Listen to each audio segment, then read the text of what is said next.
space lying around on the they can stick stuff on. Yeah, that's what you said on your list when we asked. Are you reneging now? You must be thinking of something else. Now, if you pick the tripod up and just move it over there. Really? Are you serious? Because I didn't say that. I can zoom. And the people that Oh, people, yeah, done. no worries. Yeah. We'll chuck it up there, it'd be great. Just People watching this are wondering why Sam's skulking under the table. I've got it's about too late, your brain finger. If I could just I've got about 6 gig of memory. Yeah, but it's not- hard disk fitting on boards. Yeah, but it's not sitting on the internet. Sam can put it up on the FreeBSD website. Bugs. No, he can put it up in people.freebsd. We could link to it from Bugs eventually. Yeah. This page is updated by group That's- telepathy. That's a step away from actually moving it to actually updating what's in there. Right, I'm zooming in on the whiteboard anyway. Assuming you're going to write something. Yeah, I was thinking of writing something. I've got to steal some whiteboard pens from work, so I hope those ones will work. I will. Right, what should I write? So, Do they say permanent marker or whiteboard marker? This is whiteboard marker. That's good. yeah, I've got some permanent markers at home, but I thought that'd make me unpopular. No, actually, I have a This razor means you blade. purchased yourself a whiteboard. actually, That's what here's something really good for you. Permanent marker. All you do is you can, if you draw a permanent marker, all you need to do is scribble over Yeah, it. just do it on that bit on the side there. Where? Where there's look, there's a bit of permanent marker on the board. Yeah, you can. Yeah, Here, just do it on there. Is that permanent marker or a scratch? scratch. Oh, yeah, you can get permanent marker off by rubbing over it with a whiteboard marker. You know, I was trying to clean off that bit before using that technique. Yeah. I didn't realise it was a scratch. Either you're a That's your Press my excuse. remote. So that's probably scratched as That well. would have been Now, again. what was the last question about the whiteboard? What did we it's want to not have on it? sitting Okay. on the other remote controls. We didn't want to write anything. Right. So we'll hand over to Peter, shall we? Oh, okay. Is that what you want to do? I'll wait 2 minutes while I have a bathroom break. Okay, I'll put I don't want to run out halfway through. I'll put that on pause. I'll just catch you going out the door. Oh, you got it. There he goes. That's Matty. And here goes another one, I think. No. Oh. Oh no, will you go first? Yes. You can go first. Oh right. I haven't got anything to draw. Come on, Dad. Come on, you first. Playing noughts and crosses. I'll help. I will. Me too. I'm good at that. Right, I'll go and set up the whiteboard for Okay, you. what would you like to present? Noughts and crosses. Noughts and Nah. crosses. Written in postscript. That'd be fun.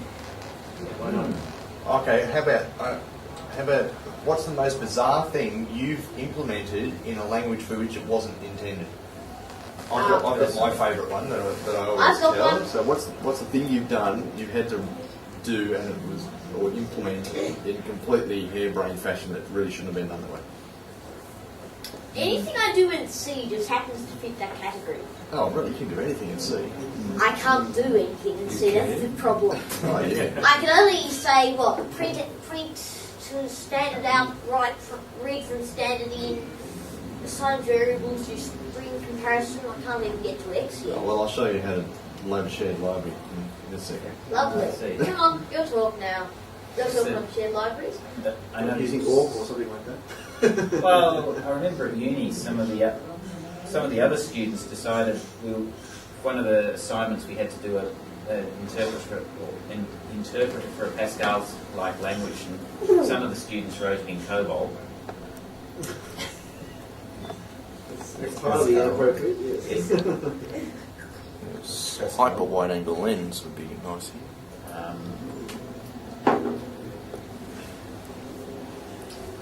I guess the most inappropriate thing I've done is written an editor in Fortran. Why? I had to do RPG, and RPG is you have to put particular characters in particular columns. So I wanted an editor where I could say, put this character in this column. So Fortran is the most convenient thing I had lying around. Which Should you we also have to start put certain making a things in list of certain all columns, these? but not quite as badly. You also have to put certain things in certain columns, but probably not quite as badly. Should we start putting all these down on the whiteboard? Make a list of them? No. Well, I'll tell you mine, see if anyone can top it. At work, I work for an investment bank, and so there's a lot of third-party software, and one of the third-party products is a trading system for the trade capture of bonds or different financial instruments. Ooh. And we needed to do some report. It had a whole stack of inbuilt reports, and you could sort of had some really dicky report writer that you could use, but it only had a preset number of fields that you could stick on. And one of the fields they wanted to add to this report was just the total. It was just a grand total of just these two other numbers that they made to generate, but there was no way to actually get it in the report. But we discovered that there was a callback.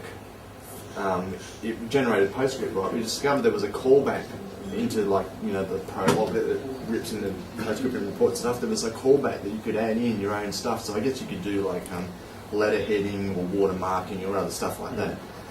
So what I did was write, quite terrible really, I wrote into the PostScript code the code to actually add the two numbers from the report, from the actual report output that was in PostScript. I went and found the fields, which luckily was more or less /deft onto appropriate tags so I can actually find it. And then it was basically text, right? I had to add them together. So I couldn't use PostScript's inbuilt floating point though, because it only had 6 significant figures. So that was the first problem. The second problem was that it had commas in it, so I had to strip those out. So it ended up being about 120 lines of PostScript, which took this 2 strings that I needed to add together, strip the commas out, convert it to integers because the integer precision was bigger than the floating point precision, rip off the integer part and the fractional part and add them up separately and do the carry, add it all together, put all the commas back into it and whack it down on the bottom as the grand total. Ooh. In PostScript. All in PostScript. Oh, you are naughty. Who said PostScript wasn't a financial programming language? PostScript is a fully functional language. It is. Talk. So for that matter, well, That's right, it's got good distribution of CPU power. Well, it's On the done printing in the device. printer. Roth's a pretty functional language. They I have like it. risk processors in printers these days. Yeah, so No, sorry, always had risk processors in Toshiba, PostScript printers. yeah, Toshiba MFPs use power G4. Now, the first Canon engine was a 68K. Was it the HP one or the Canon? The Canon one, the Apple Laser Writer, which was the Canon engine, had a 68,000 in it. Ah. Well, that's nice. Same as my first computer, the Commodore Amiga 1000. I agree. Mine had a 6809. Is that tonight? It was a predecessor of the 68,000. Yes, series. Yeah, and I've used an 8085. Actually, that's not a bad architecture. It's 16-bit internal, but they did all of the external stuff innately. Yeah, that was quite nice. Intel have only just bought it. 806, 808, 808, 8085, eh? those was like that too. Yeah, the 8088. That's National Semiconductor tool. Oh, yeah, the 32K. Yeah, the 32. Yeah, there was a 32032, a 3216. I can't remember if there was a 32008 with an 8-bit bus on it. I haven't done anything that bizarre, Karen, but I've used Org to do a few interesting things, like again using PostScript, taking repromat layers, so layered images, and taking a full color image from, because I don't know, in GIS traditionally you have repromat, so the chart is in layers for publishing purposes, for printing purposes. You have a white layer, a magenta layer for your compass rows and your various features. You've got a black layer for your grid lines and that kind of thing. But now all the GIS tools are it's just all full colours. It might be layered, but it's in one image. When you print, it's one PostScript or whatever, something turned into PostScript. And our software was still working with PostScript. So we had to separate this thing into layers. And so we had to sort of reverse engineer the PostScript. I mean, one of the fabulous things about PostScript, of course, is that no tool out there actually outputs PostScript per se. You have pages and pages of macro definitions to say, everyone defines their own language effectively using the base PostScript. Everyone goes and operators. reverse engineers PostScript. So you have to short reverse engineer PostScript. So what I did was I wrote an org script basically that looked for all their keywords and then just sort of output it 3 times, but sort of masking where one layer was, and so that the proper things would turn out on top in the end. Yes, sir. We could just use the colour separation facilities in PostScript to do that. Yeah, because I was just writing a very simple filter to do it. So we weren't actually loading into an application or anything like that. We were in the process of capturing this thing. Just a simple filter. So you download it off the tape, filter it, and then bang, it comes out as colour separated layers. So we're trying to automate it. Just fit it in with our regular procedures. And the other weird thing I did with Orc was write a CGI script. So it was a form, an HTML form, and submit. Just An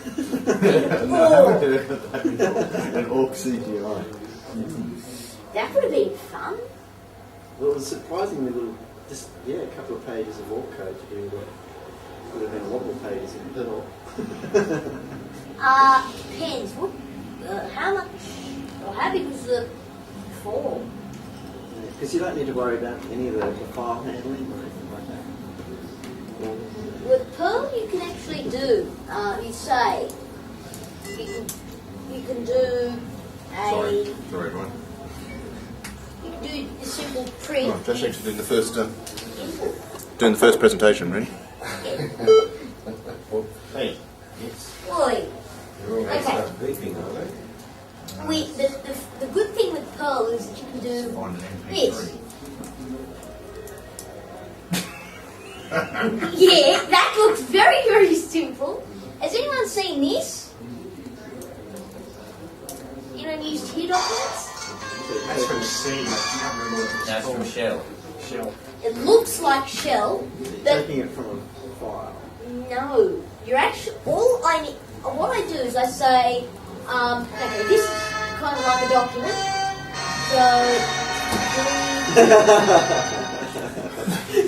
Very good.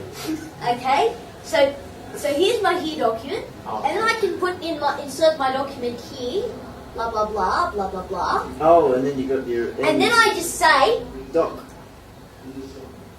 That's from Shell. That's right. and then I can do whatever I like in Perl. That's it. Yeah, so you haven't ever used that.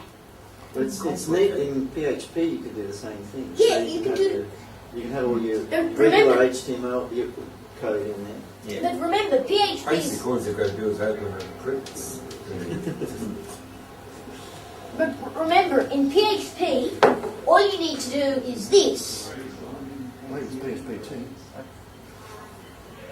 Yeah, and then you say insert your PHP here, That's right. and you close your PHP. I'm sorry, I'm We'll send him a challenge. I'm a little rusty on my while you're doing your talk, PHP. you sit there and knock up a PHP page to do some arbitrary thing. And then you can just, so here's your PHP stuff, then here's There is a HTML. PHP hack Yep. to HTTP Yeah, but I don't have that I know. I don't have the So using the two less than, you can do it the other way around. You've got your big PHP code, and your less than, and just have some regular HTML. Yeah, or you can do it this way where you have the HTML with the PHP embedded into it. That's it. And so that's how you do it in PHP and Perl. And that actually makes things a whole lot easier, but again, the CGI module written by Lincoln Stein, I think. Yeah. All that's very convenient. Provides all these methods for you. It will work as open traditional, and it actually has a whole host of. It's got an input, so you can create buttons and fields and all these things that you can ordinarily do in HTML, and it'll create the HTML for you. So that 129.4, you could either do that in HTML by just saying print and put here document. He's going to subcontract to you. Yeah. And but remember with CGI, you've got to remember that because the web server doesn't generate this for you, you've got to generate the header. That's right. And so you can use CGI.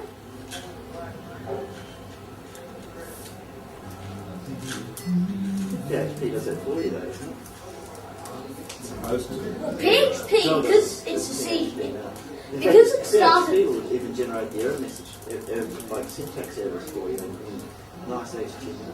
But that sounds quite Apache, isn't it? With its particular. The plugin. And remember, Perl is PHP is designed to do that.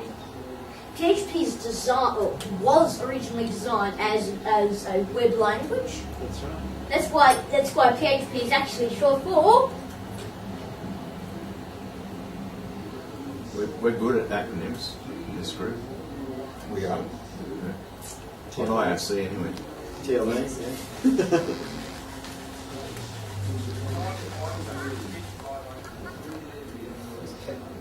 You are.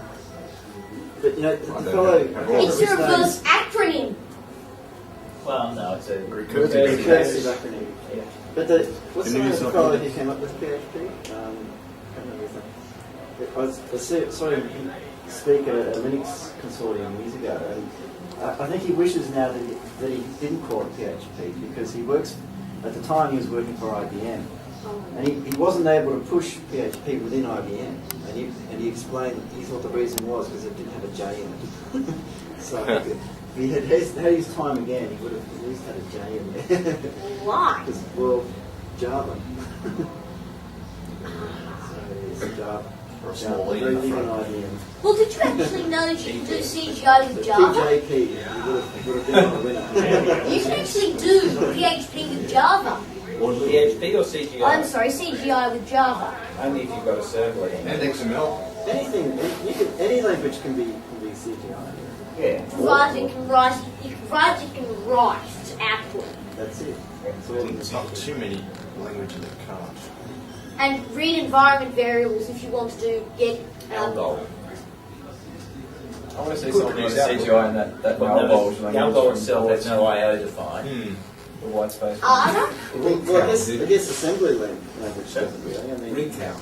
you have to use something. RAC. Well, neither does C, really, is it? Well, But, yeah. the best language to do any sort of CGI stuff would be to write it. The reason I said CGI stuff there instead of CGI scripting is because you use a CGI, you use ordinarily a scripting language to do it. Except, of course, when you use C, which isn't necessarily a scripting language.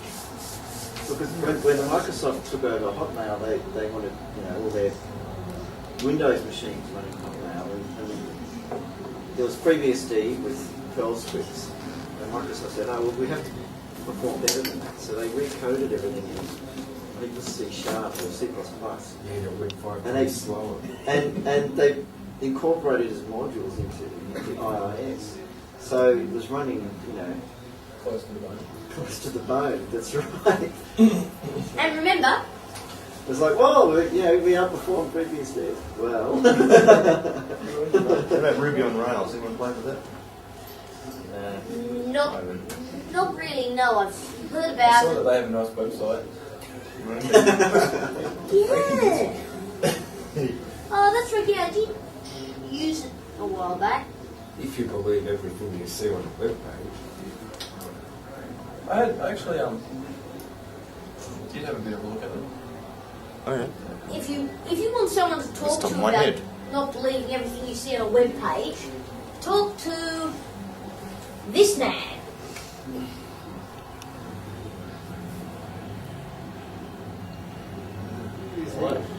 Why would we want to talk to that man?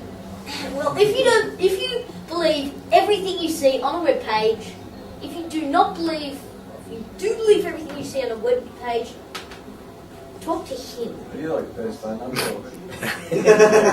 Who? have you got his phone number? No, I don't. Well, that's Yeah. not very helpful. I'm sorry, but stop it, Sam. You're driving me mad. Okay. Well, that nearly concludes my presentation. Any questions? Well, that was great. Yes. Yes? Will you give another one next time? Probably. One? Like a prepared indication? Yeah, this time I think I'll do one on, Next time. yeah. Next time. Next time, I mean, I'll do one on, You don't have to pick a topic now. Yeah, you've got a whole probably year to think about it, given our rate of meetings. congratulations. No, 2 years. Yes, our next monthly meeting will be held sometime before 2008. No, 2012 when the world ends. Right, any more questions? Why can't you do it in BASIC? Because nobody said you can't. See, I theoretically, didn't say you can't either. theoretically you can do it in basic, if you want to. That is, of course. I haven't, If you have the time, money and effort to do it in basic. Why, all these other kiddie languages come out of BASIC anyway. No. Well, the majority. Yes? I write web applications in VB script. What does that mean? Well, you're obviously Troublemaker. very weird if you're writing VB script. I mean, VB script, Visual Basic, scripting. That's sort of weird because Isn't it? is Tautology? Visual Basic already a scripting language? Okay, put your hands up if you think Visual Basic is a scripting language. Hey, well, let's go back. Put your hands up and think Visual Basic is a language. Not sure. I'm not exactly sure it is a language, but yeah, Visual Basic is Why theoretically. aren't you sure it's not a language? What's the term scripted? It's not just the interpreter, it's also the user interface and the controls and services provided with it, like Java in a sense. He said it all. Makes it a language and not a language. But it's all .NET now as well, isn't it?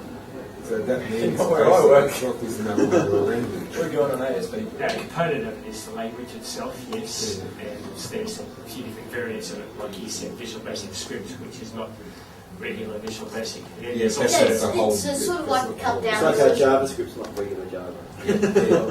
It's Netscape's Yeah, well, implementation they of share Java. 4 letters. Yes, that's a good start.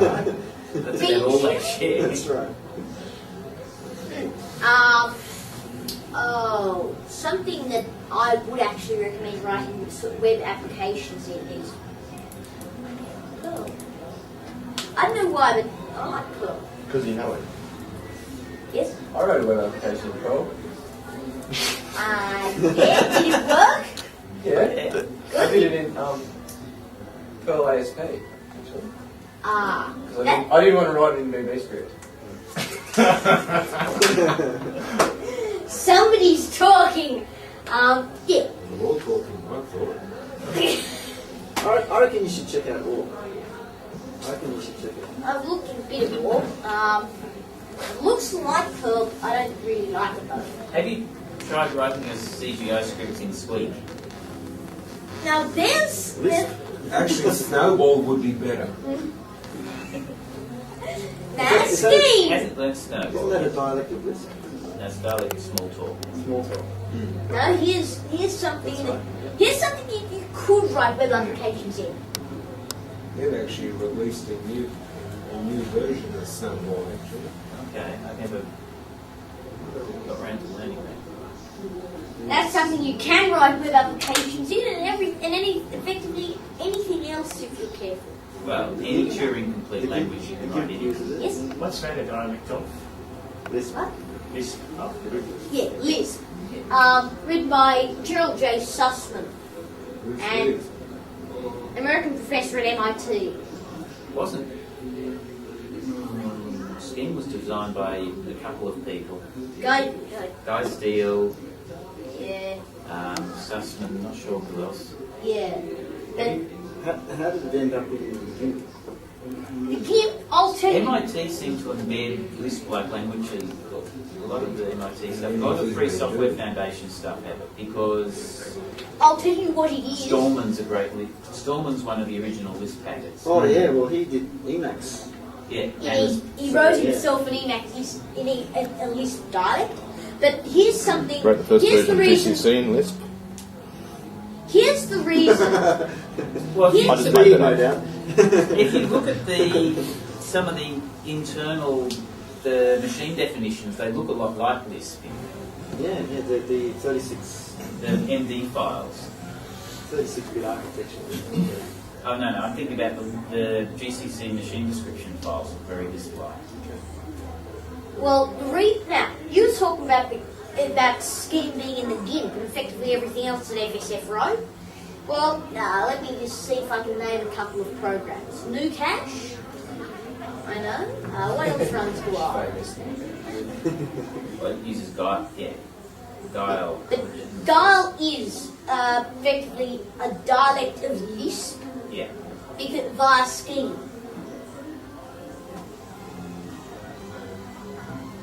Can I write that too? Now, what have you found, Dad? No, that's all. Okay. But while I don't remember what it stands for, it's a lovely acronym. It's used where the FSF calls for extendability, they say. Though I think I'll beg to differ there. You're taking your jacket off. You're just getting warmed up, aren't you? Say something for next time I'm going to run out of tape. Right, so you can write web applications in effectively any Turing-complete language. Oh, there's a Turing-complete language, but I think I forgot. I'm sure there are many we haven't mentioned. Well, here's something very esoteric, actually. It's an esoteric Turing language. It's called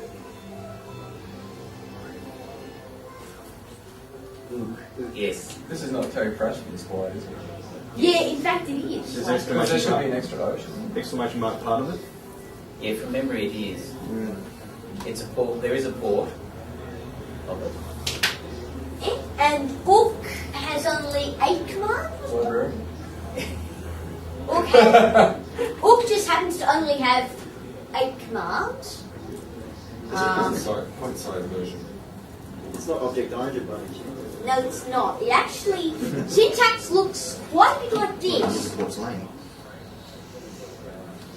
I don't have a ports tree with me. That's what syntax looks like. And syntax can be as long as you want. What do you need? Oh, you've got Does anyone here have a ports tree lying around? Yeah. Yes, I have on this one if you can recover it. I have one at home. Yeah, I've got one at home. A couple of people have got them here.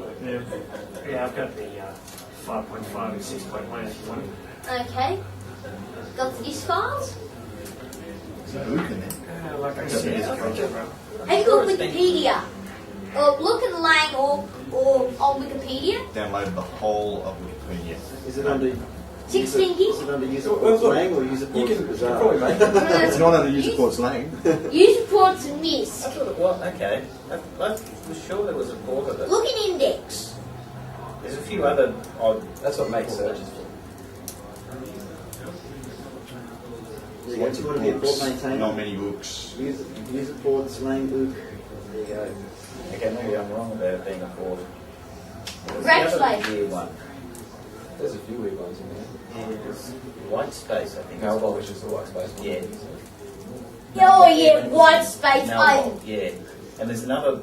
There were two. Malbol was one of a pair. One I think it was. There's a Shakespearean one. Oh, you see. What is it? Let's look. I have no idea. When you write the programs, it looks like, you know, Ye variable. So it looks like a Shakespearean play time. One of the wonders. I've written a few tragic programs. What were they called? Tragedy. The Tempest? Subroutine in our basic program called Renaissance. What did it do? Double entry bookkeeping in the journal cross compilation. I was rather thinking it might output the whole of Shakespeare's plays Little Cookie. Oh, has anyone heard there's a little cookie in Windows if you have it running? Lots of Good. Get your time and date window open. Yes, sir. Okay. I was just running under wine. There's Actually, I don't know if I can. I'm not an administrator on this. Oh. Oh, I can. Yep. No way. There's in the time zone selection thing, there's an Easter egg hidden which gives you information about it. You click and drag from somewhere. Hang on. It's from Memphis in Cairo to Memphis. My geography is not that good. You drag from Peter probably knows Memphis where it is. in Cairo to Memphis in America. Then you drag from Memphis in America to Washington. I'm sorry, Redmond in No, but it'd Washington. be Cairo in Egypt to Cairo in Memphis. Yeah, that sounds more like it. Sounds good to me. Egypt somewhere around here. Now you drag from Memphis. Memphis to Memphis, and then from where to where? How do you, Cairo to Cairo, and then somewhere. how do you get it to do that? Okay. Firstly, you find the right time zone. Okay. There's Cairo. Yeah, that close. Okay. Now, where's Cairo? Top of it. Around here. Okay. Then you drag from there to somewhere around. Where's America? There. Somewhere around there is Memphis. It's in Tennessee. Anyone remember where Tennessee is? Sort of near Washington. Around. That beautiful Tennessee wall. Just look for the, DC or the state? look for the banjo. DC, so just around the centre of the middle there. Yeah, it's sort of down there. Yeah, and then you drag from there to Redmond. And it theoretically pops up. It's western Virginia. I know, I think Mama. Takes it home I from know there's an there. Easter egg in Windows somewhere that opens Okay. up the system information. Look, I think this is a dud. Yeah, To be honest, I don't know where you got this information, but I don't think it's correct. I think we'll have to go and look at that one. You can present that at your next Yeah, presentation. that's fine to write We'll down. take that under advisement. Right. Okay. And I think you've got a minute left, so you've got to conclude. Round up. Okay. My final concluding statement. I'll be back in 1 minute. Right. There's more than one way to do it. Anyone who know who said that? I've said that quite a few times. I said that once. Larry Wall. He said it as well, did he? Yes, he did have it. Yeah, I Must have remember. copied you. I remember chatting to him. And said that to him once, and it's obviously taken thunder. Before Yeah, Larry he's Ford. never acknowledged the original copyright, so he's Okay. stealing my copyright. Where did the phrase "just another pearl hacker" come from? Out of a book. The inside cover of the Pearl book. There's no such thing as a Pearl programmer. They're all hackers. Probably true. Just another pearl hacker, first created by Randy Schwartz, I think. You're not sure? Off the top of my head, yeah, I think it's Randy Schwartz. He wrote something called Pearl, didn't he? No, that No. was Larry. He helped. We'd love to see it here. Yeah, yeah. Thank you, Randy, for the original poem. Maybe you'd like to do one on Ruby on Rails. Ooh, that'd be fun. Like research I'd like to project. see that presentation. Maybe not for me this week. Is it, next time, I think I might just do Apache. Setting up and configuring and working with Apache. And making sure you don't annoy it. You have to get an interesting spin on it. Yeah, Really? I've already Something found an different. interesting spin on it. Something different. Yeah, I'll tell you what it is. Like getting Apache No, working next on you an have iPod. to you have to tell us when you do the presentation. Now Apache creates syncs. All right. So who's going to say something? Dad, you're Next. a writer. Okay, I'll say something. I don't think my talk will be quite as interesting. You never know. Yes. Or as long? Well, it depends how long you. As I been saying for about a week. How long do you want it? How long's a piece of string? Oh, you can start now and finish whenever. Yeah. Well, I think- first things first, can we just get a bit of a sort of introduction about what you do? Who the hell are you? Oh, Okay, I'm Peter Jeremy. I sort of fiddle around with Unix and FreeBSD, and found a company was willing to pay me to do that. And wherever possible, I try to add FreeBSD bits and pieces into the systems. So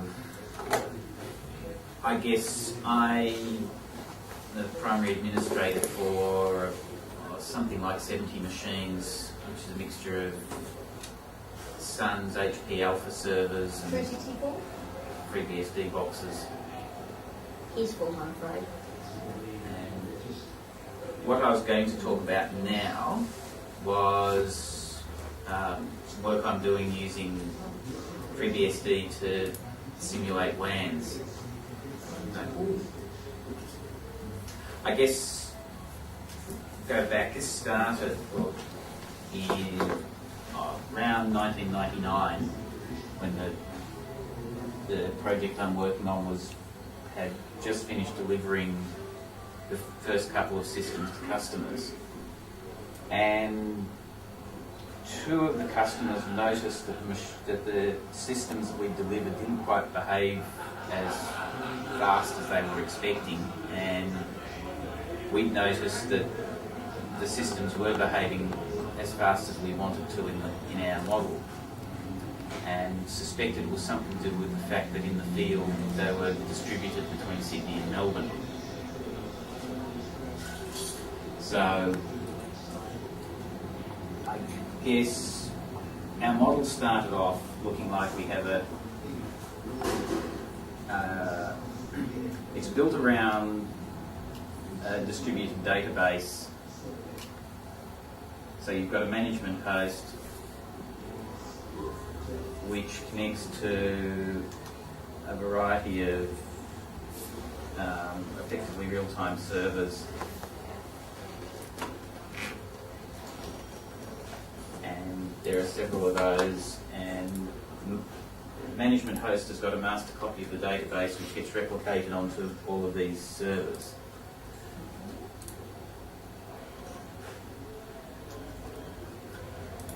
So in our model originally we had it all hooked up with dual, for redundancy, LANs.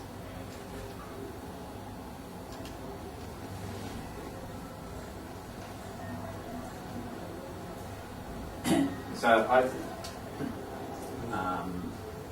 and we noticed that all the replication worked fine for us, but in the field the problem was that the systems in Melbourne weren't replicating fast enough, and this was causing our customers to become a bit annoyed. So we went looking for some solutions, and one of the first things to do was to try and work out why the problem occurred to start with. So I had to think about it and decided that what we needed was some way to simulate a WAN, and having 1,000 kilometres of cable lying around in our lab was probably not acceptable. So I rummaged around and found that FreeBSD had a thing called DummyNet in it, which allows you to control the bandwidth, time delay, and a few other parameters associated with packets that are routed through a machine. So at that point I thought, okay, and I took our duplicated WAN here and I stuck a FreeBSD machine in the middle of it with 4 Ethernet cards, sort of one on each network. And then added, that meant that this network, at the time, FreeBSD didn't support bridging very well, if at all. Definitely DummyNet didn't support bridging. So this wound up as a routed network, which better replicated the field anyway.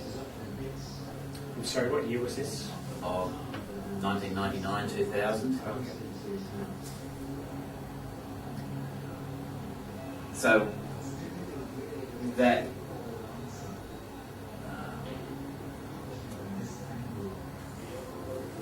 that was a liberated PC, of course, given this was a Skunkworks project, although I did manage to buy the network cards to go in it.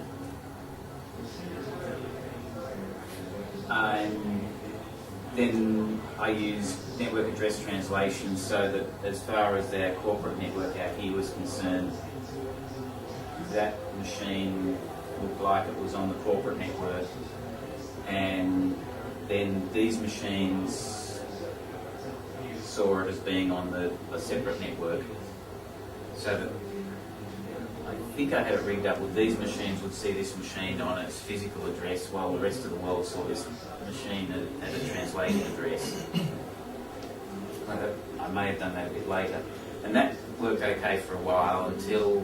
Was that done with like firewalling and the NAT? Yeah, so I was using IPFW with sorted odds and ends. That worked okay for a while at that level.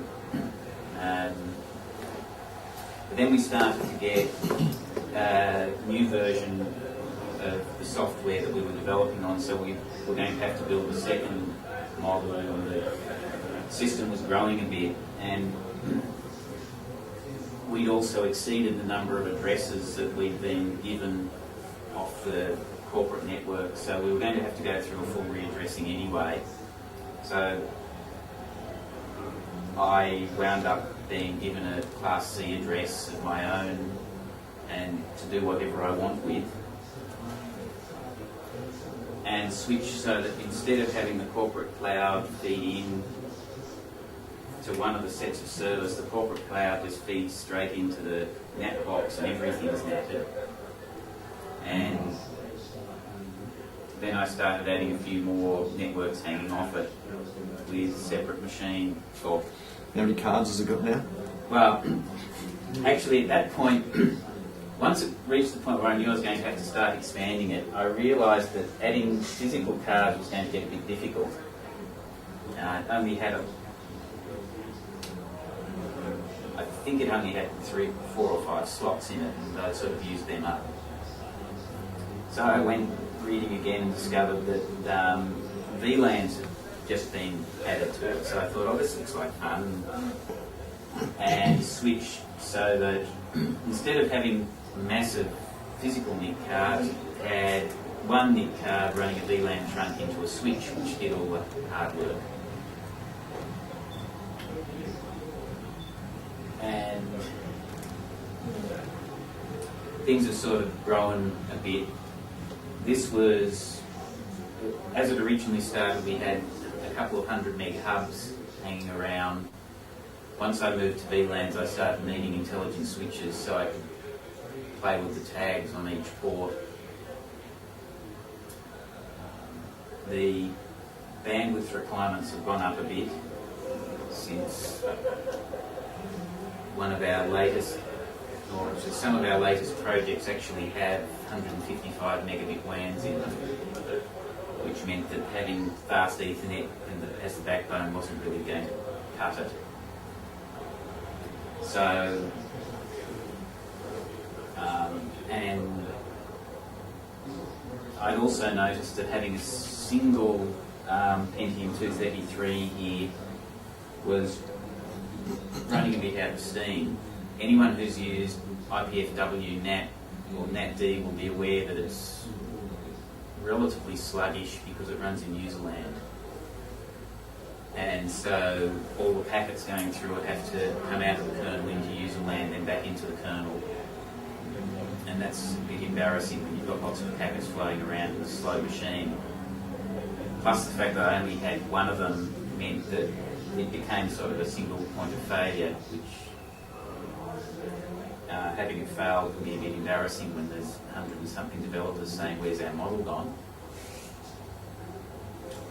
Although that particular box actually was very reliable. I don't think it did actually fail. I think I retired it before it actually got around to dying. So I replaced sort of one box there with two boxes which were set up so that I could manually switch all the functionality between them. On my list of things to be done is still an item of setting up CARP, and one of my colleagues got it half set up before he gave up on it. So with the intention of doing automatic failover, but the current system I've got 45, I think, VLANs running to support, I think it's 6 separate model environments, each of which has multiple, between 2 and 4 subnets on each local and remote side. And that's all purely a simulation of the real thing. Yeah. In reality, any particular customer will normally, we don't have any customers with equipment spread over more than 2 sites. Typically in Australia, most of them pick Sydney and Melbourne as being the largest cities. We've got a couple of customers around Southeast Asia that have equipment spread over multiple sites, but in general they're much closer together. But I guess, getting back to the original problem we found, it turns out that the problem was Oracle SQLnet, which apparently whoever within Oracle wrote it never heard of the concept of windowing protocols, so that when we were using these slave boxes, we're using SQLnet to replicate data, so they issue a request to get the data, to get any updates and store them locally. And in one case, the problem was that we were basically, the clients here are polling, or these servers are polling this machine to see if there's any updates. In one case, or for one customer, the problem was that there were 50-something tables here that were being sequentially polled, and the time it was taking, the number of round trips it was taking just to say no, nothing's changed, exceeded the times that we wanted. So it was essentially doing a stop and wait protocol and sending a request and waiting for a reply before polling the next one. So that so from this end, for you to do a select on a table here and have it return and say no data was, I think, about 3 or 4 round trip delays. When you actually have data to transfer, you can never get more than one row at a time. It will send one row or part of a row. If the row is too large, then it will send part of a row, wait for an acknowledge for that, then send the rest of the row. And that gets very painful after a while when you're trying to transfer a large amount of data. It turns out that with SQLnet, if you're directly issuing an SQL statement from an Oracle client here to an Oracle database here, then there are some tricks you can use to bypass that, to make it return multiple rows with a single acknowledgement. But because we were doing it via database links, which means that we had an SQL statement in here that said where the SQL statement was doing a join between a table here and a table here, then it wouldn't do that. And the solution I eventually came up with was rewriting it so that we used SQLnet.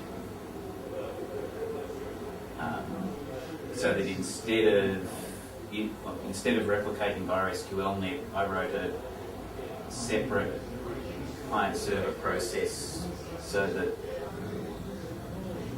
my client here would ask the server up here to ask Oracle what had changed, and then apply any changes locally.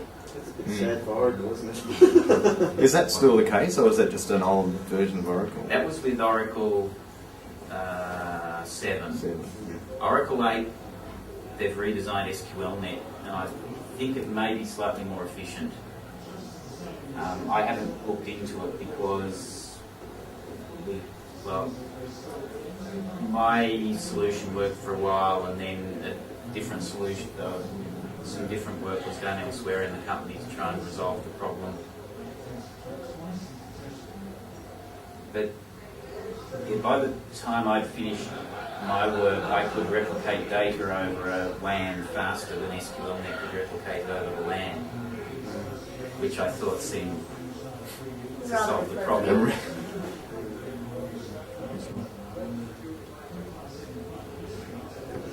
And with the 45 VLANs that you've got there, what granularity can you like tweak the delay times or packet loss and stuff like that? I'm still using DummyNet, which has delay times in milliseconds, subject to hertz. So typically, I was running these machines at 2000 hertz clocks, and that gave me roughly usefully 1 millisecond granularity to metric to specify. The actual absolute delays weren't that critical because we weren't at the point where saying that the Sydney to Melbourne delay happened to be 7 milliseconds instead of 6.5 was an issue. It was more that once you put the delays in, you could see what the problem was.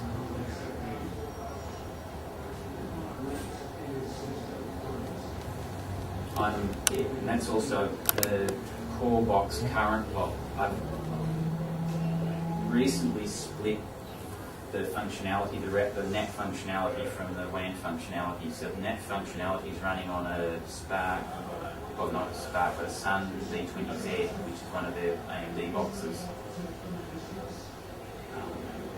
It had been running on a Spark, or small Spark station for a while, but I moved it back to FreeBSD because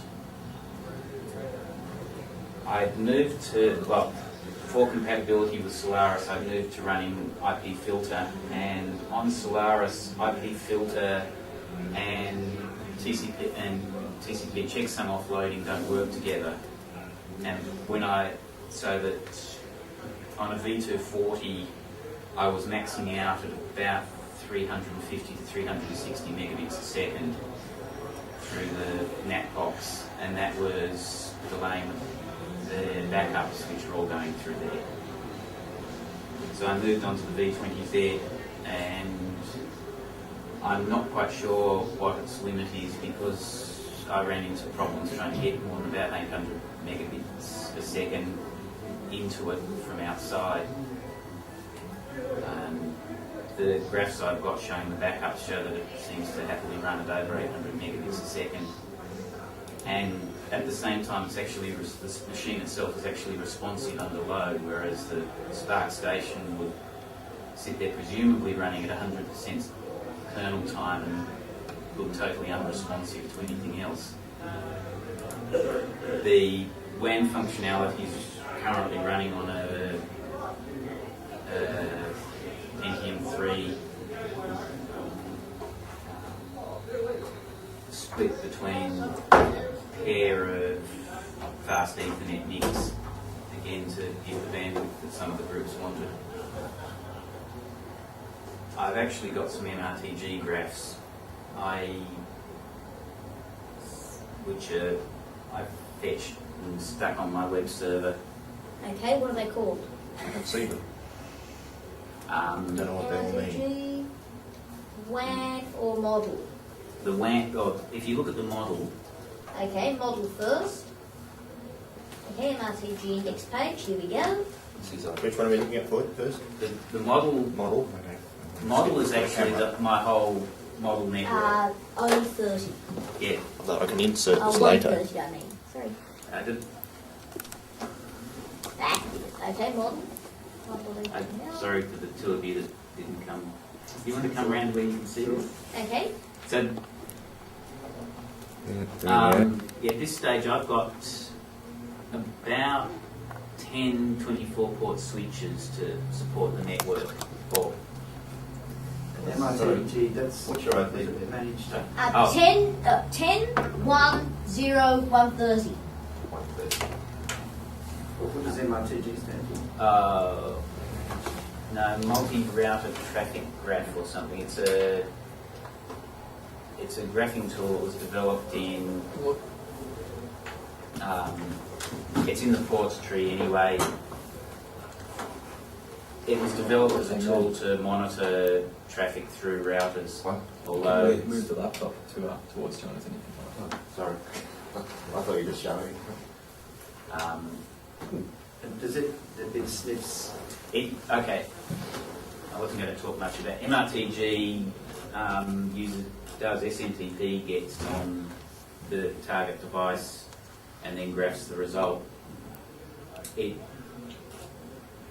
its default configuration, it'll give you 5-minute intervals for 24 hours, and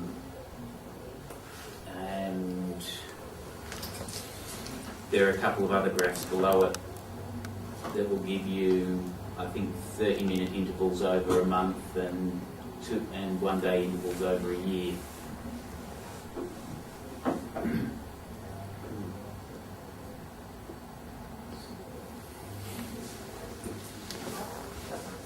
So here's the trunk. No, it's one trunk. They're trunks between switches that I have. Okay, so INS is the trunk. Well, INS is INS are all the switches. intelligence switch. Well, so they're physical devices. yeah. Again, you can control. There's a fairly massive config file. I think the config file for MRT for this is close to a megabyte, but it's mostly auto-generated.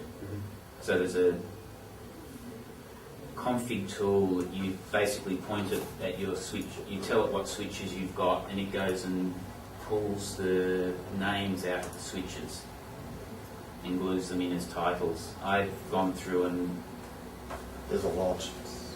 re-edited this. That's okay. I've seen a bigger one actually. That's Yeah, there's a lot of switches here. This one's nearly, what, 5 megabits. They vary. Some of them are empty because there's actually nothing plugged into them. Some of there are a few spare things. trunks. Yeah. Some of them are empty because they're redundant paths that aren't in use. And keep in mind that it auto scales, so that can be a bit confusing because you can have a graph that's happily flat-lined at the top, and you'll notice that it's a scale of 10 bits per second or something. There's one here with a big spike up to 16 megabits. Can you tell us which one that is? The biggest spikes Down there in the bottom, ALS 88.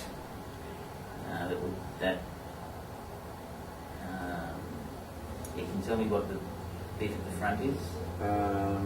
INS. INS 234 1/6. Here we go. Oh yeah. It's a big spike. Goes effectively through the roof just before 18. Mm. And again, these are graphs for the last 24 hours. I downloaded this about 12:30 today because it occurred to me that it'd be useful to show. The backbone is INS 008.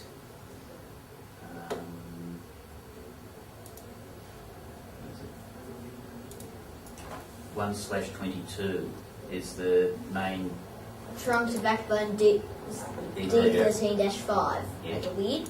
Yeah, that's the link from my system into the corporate network. So the 1/22, that's a physical device, port 22 or something? Yeah, so that's port 22 on this switch. SSH? No, I'm sorry, not it. It's physical ports, not service ports. Planes. Yeah, it's a socket on that switch. I'm sorry, I'm thinking services. So you can see that peaked at a bit under 840 megabits a second last night when the backup started. And slowly cooled off to about 10 a.m. this morning. Yeah, that's right. It takes Oh, sorry, can you read that code again? INS 008 dot Dot 1 slash 22, and it's a trunk to backbone Almost D13 exactly halfway 5. down. Yeah, roughly. I see it. Trunk to backbone D13 5. Blue slippery dip. Now, if you look a couple of bits above that where it says trunk to ALP 247 BGE1, that's one of the ports on the NAT box, and the other port is the one immediately before it. So you'll see that BG01. those three graphs all look fairly identical because they're all the same traffic. So that, which round is it? BGE 0 is not a VLAN trunk and is on the same subnet as the corporate backbone, and BGE 1 is the VLAN trunk into the rest of the equipment. So And what's again, that was the done that way to try and maximise the traffic capacity, although it's unlikely they'll need it bidirectionally. Oh, okay. Green and blue are the different directions. Okay, so blue's Alright. in, green's out. Mm. So that explains why there's a bit of, well, there's exactly the same Yeah. amount of blue activity there. Yes. There's the green activity there. And green activity there's the blue activity there. Sure. Correct. What's the red spike? Oh, the red line's midnight. The red night's new day. Yeah. So that's... I gather no one else here has used MRTG. Have a Don't have enough sockets for it. Yeah. Well, when you've got too many, you can see the problem that you wind up with, that you need to summarise your summary. We have one that downloads weather information at work. Okay. Each one of these GIFs is actually a hyperlink where it will just, well, it won't work here because they don't have the data. It talks to server on the, it talks to computers on the corporate network, Yeah, well, they can see that too. which asks them about the MRTG status. Mm. They have a tool at work called PMRE. I don't know Yeah. if that's an internal name. That's what they MR? use for Wallace. Okay, Service MRTG, monitoring. there are a variety of other tools that have sort of followed on from MRTG. Though I think it was, I think, the first tool of its type. Definitely it's the first commonly known one. That's quite good. You can hook whatever you want into it, just with your own little scripts and stuff. With this, MRTG itself is a Perl script. It's a Perl script that runs on the web server, runs permanently, wakes up every 5 minutes, and issues a pile of SNMP requests to the managed devices, and stores the result in a flat file, or a flat file for each graph, plus generates graphs off that file. There are other variants that use real databases as the back end. How intelligent does the switch have to be? It's most managed switches will support SNMP. So if it's not SMS Well, SNMP. yeah, managed, so it's going to have a hard time talking to. your average 5 or 8 port dumb switch is unlikely to talk SNMP.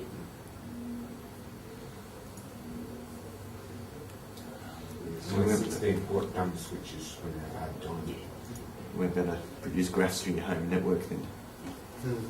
Well, you can first see. This will be useful because we're at our lab at work where the NYS people want to replace our 48 port switch with a 144 port switch. It's like, well, that's good for a number of ports, but we're still going to have the same 2 gigabit uplink. And we want to make sure that we do a test run that floods that to guarantee that we can keep our existing switch and have two lots of 2 gigabit uplinks. I think we should look into doing this to make sure that our test run's going to do what we want it to do. That's on camera now. Evidence is there. Everything I said, what a shame. But, This man's okay, plotting. I started this about, or started running MRTG about last November, and for this purpose. And I guess it makes interesting looking at sometimes when I'm trying to track problems. You can have a look and see that things aren't carrying the traffic they should be carrying.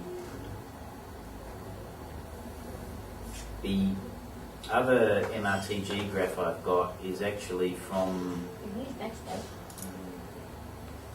the thing that says WAN, LAN.html, is actually one that I hacked up.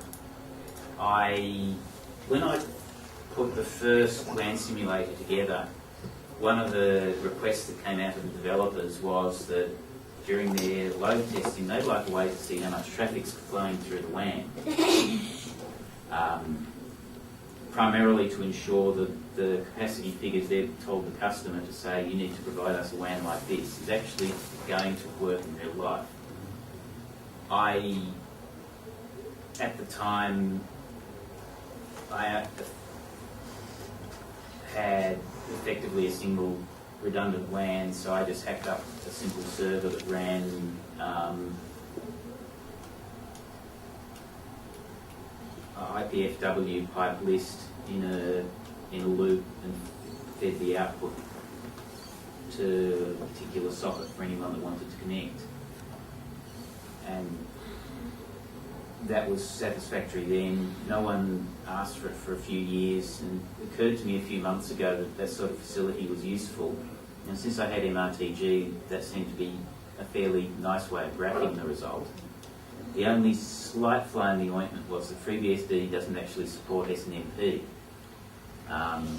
There's a bit of work that's gone into Current lately with some SNMP support, but in any case there's no support in IPFW to be able to get the information out. There must be commercial development because FreeBSD is often used for some type of switches and routers. Is that right? Again, you can put SNMP onto it, but it's not part of having FreeBSD provide SNMP statistics is not part of the core system. Whereas on things like Solaris and True64, you can go and do an SNMP walk across it and find out all sorts of things. Could that be because SNMP does all its information in the clear, not encrypted, no security? Possibly. SNMP version 3 is supposed to get around some of that by at least encrypting the authentication keys.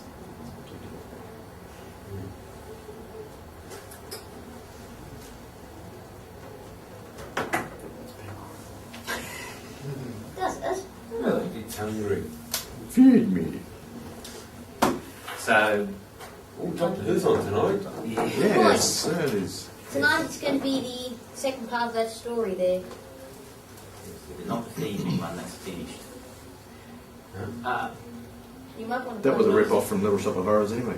Yeah. That was the week before last, I think. Yeah, we missed last week. So. From memory, Sweet. this is... This is the second No, part. this is part 2 of the one that was on last week. Yeah, which Yeah. It's a very black hole, much, isn't it? yeah, which reminds me very much of Forbidden Planet. Yeah. Bad. I heard this is the one where the Doctor makes the ultimate sacrifice. Yeah, what did he because sacrifice? I don't know, I read it in the TV though. My point exactly. Yeah, because I didn't say that one. the TARDIS got lost. I mean, It fell down a hole, yeah. yeah. Oh, that was a few weeks ago. That was last Last week. week. Last Yeah, week. that was Fell down a hole. Fell out of the time. Oh, Next week, that's- fell out again. That's a hole in time. This the is physical this hole. is the physical hole. It landed, and then the planet thing that they were on is sitting in geosynchronous orbit of a black hole. Had an Virus earthquake, from and the bit that the TARDIS was sitting in Right. fell in. Okay, so it's fallen down a different sort of hole this time. Yeah. The Right, recurring no, it's theme not is falling into a black hole, it's just falling into this planet, which is already a black hole. But the Doctor's Well, still a bit... no, having a because at the drink end, break. The and Doctor Who break. Yeah. particularly make the silicon run at anything faster than that, and they've got real serious issues with the laws of physics and the length of track runs and a whole lot of other things. So now you've got this core that's running at 33 to whatever it is, 50 megahertz, and around that they've built this gigahertz business, which is only for working one part of it, either the mathematics or the I/O bus at so many gigahertz, and then got to have this massive cooling structure and refrigeration unit to keep the processor stable. I mean, what's the point? It's faster. Yeah, but is it? The core's still running at 33 megahertz, so what's running at 20, whatever it is, gigahertz? Something is. My I think laptop's faster than my it's- P2, and that's yeah. faster than my 486. I just thought it was interesting because all this time Apple was having trouble keeping their G4 and even their G5 chips up to speed. At a certain point, they just overheat. That's like the whole issue. That's pretty much covered by The laws of physics kick in, and once they kick in, you've either got to the laws of physics, or you've got to start introducing huge refrigeration. I mean, figuratively speaking. Chip cold. Sun's actually out. Well, not cold, but within operating parameters. Sun I don't know damage how. I don't know how. is Electrons need a certain amount of energy. And once they start getting out of their unhappy range, they sort of How tend to was get very the confused. WAN translated to Wi-Fi? And then the chip itself starts falling apart.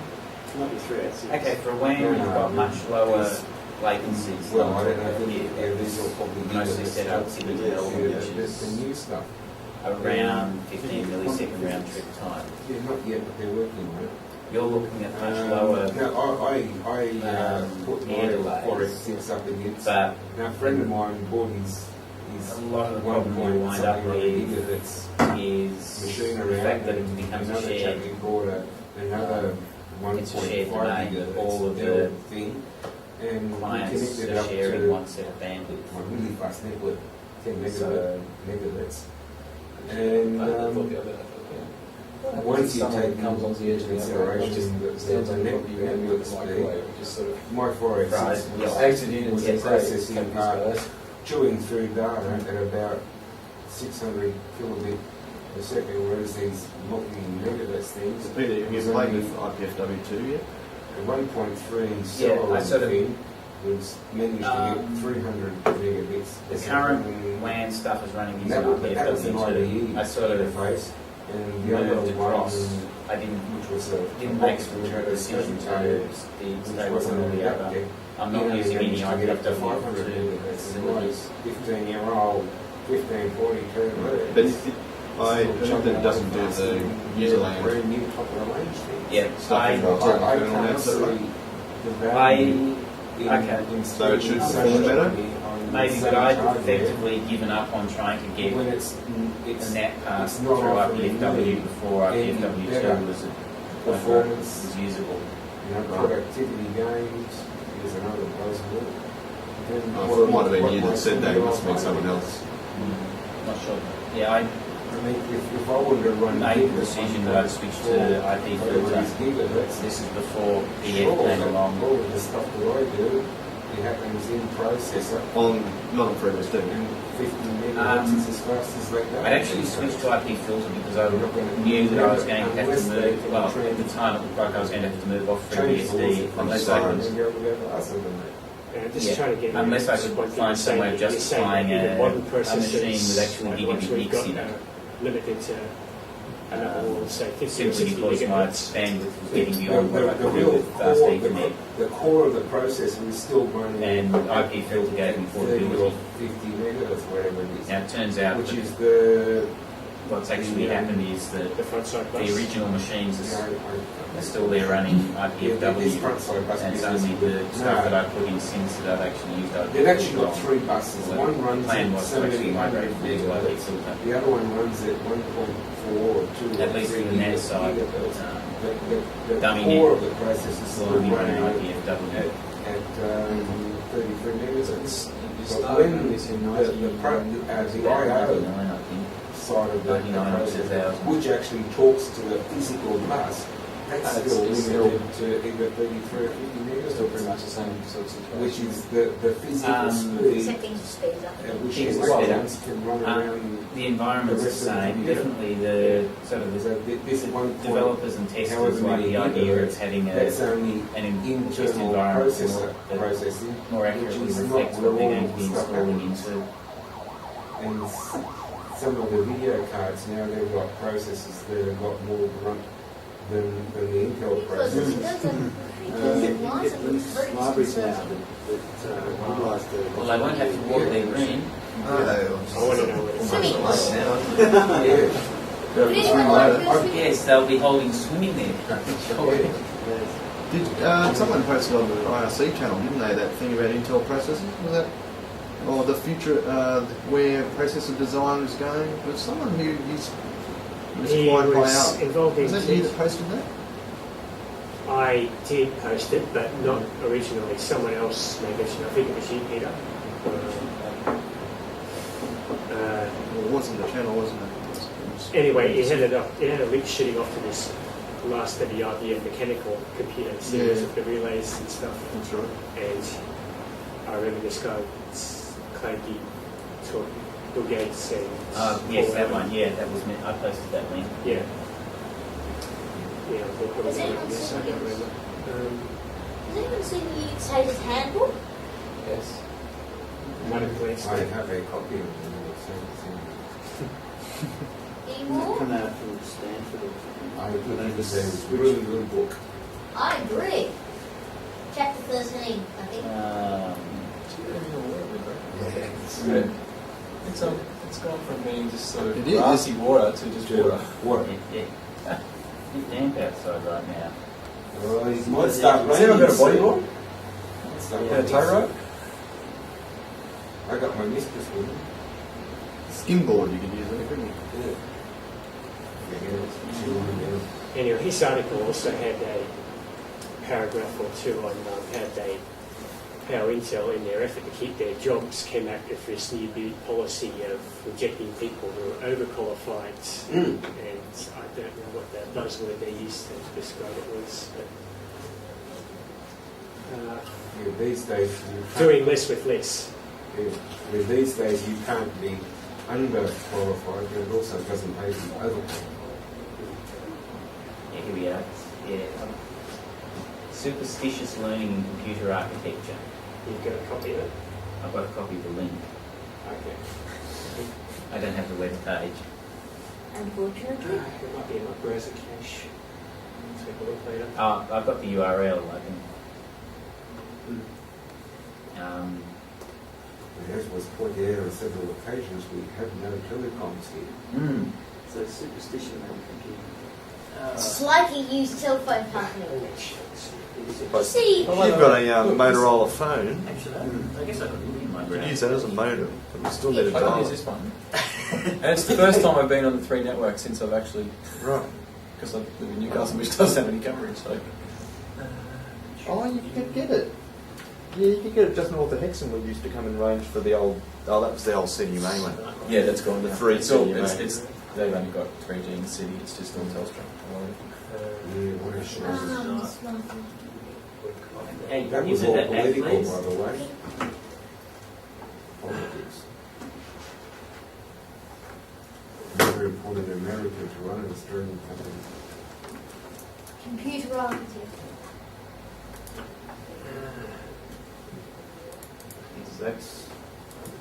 That's what we're talking about.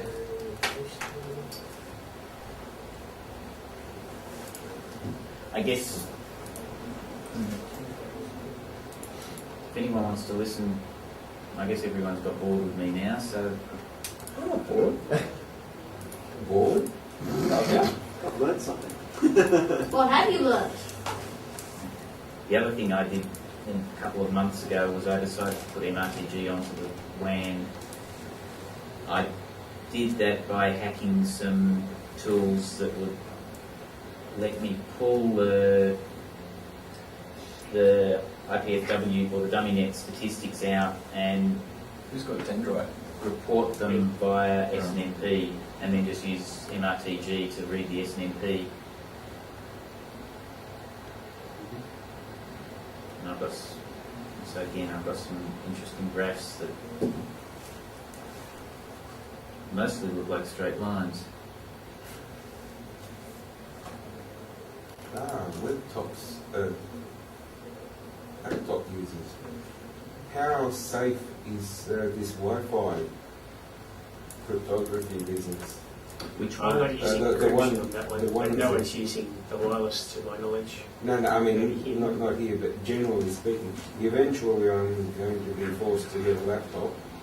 Should be So I'm just alright. sort of trying to work out West. how I can best protect the Just use the a wireless use a stuff. 128-bit web key. Whatever. Don't use web, use WPA. Yeah, WEP is sort of, WEP stands for Wired Equivalent Privacy, which is sort of what you get when someone's got the keys to the, It does send the keys.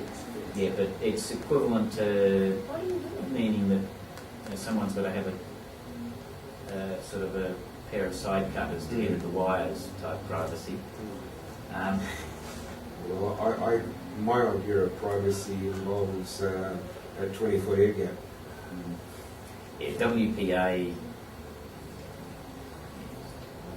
I use WPA-PSK, which stands for Appreciate Key. And I don't know how secure it is. It's probably fairly average, but better than not having it on at all, which a lot of people still do. I mean, I go out with trips on these things and I find about 20% of the access points are unprotected. So I steal a bit of internet off them and to check my stock prices before I go to work. Well, that's what it's there for. Unless you're going to run a radius server or something, then that's the next one you can go. What, trying to access God, a lot of people mobile? don't read instruction manuals. Wow. You got to be careful with accessing the internet on mobile. You know, with a horrendous. Yeah, I'm aware of that. I just thought, never tried it before. Yeah. When I always wanted to give it a go. But With Motorola, you have to. There's some Motorola software you have to load on your machine. And It Russia. only works with PCs. Yeah, okay, I don't seem to have that in my cache, the superstitious learning. Anyway, I can't think of anything more to say. Does anyone want to ask any questions?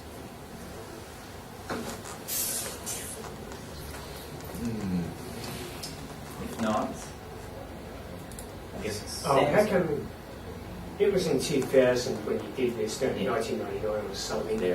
That was before FreeBSD supported multi-homes, Bridging. adapters with dual or quad ports. No, the I think it did support the dual port or quad port NICs. It's just that Zinc was supported in 2 point something or other. I think the multi-port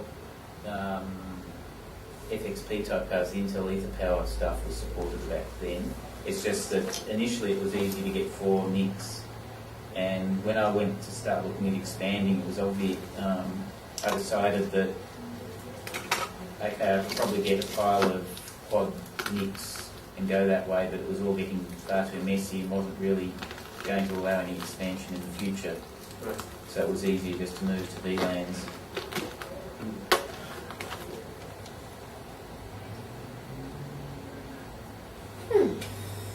Now we can all start talking. There's no tape in the machine. No, there is still another 5 minutes, yeah. Oops. Okay. Oh dear. Quick, unravel the new roll of tape. But if we rave on for over about 9 hours or something, then I run out. Someone wanted to cover AFS, I don't know if they're here. that was Shadow Gush. So, you want to Next say talk, something, Sam? please. I was going to say something. Yeah. What was it? Hi, Mum.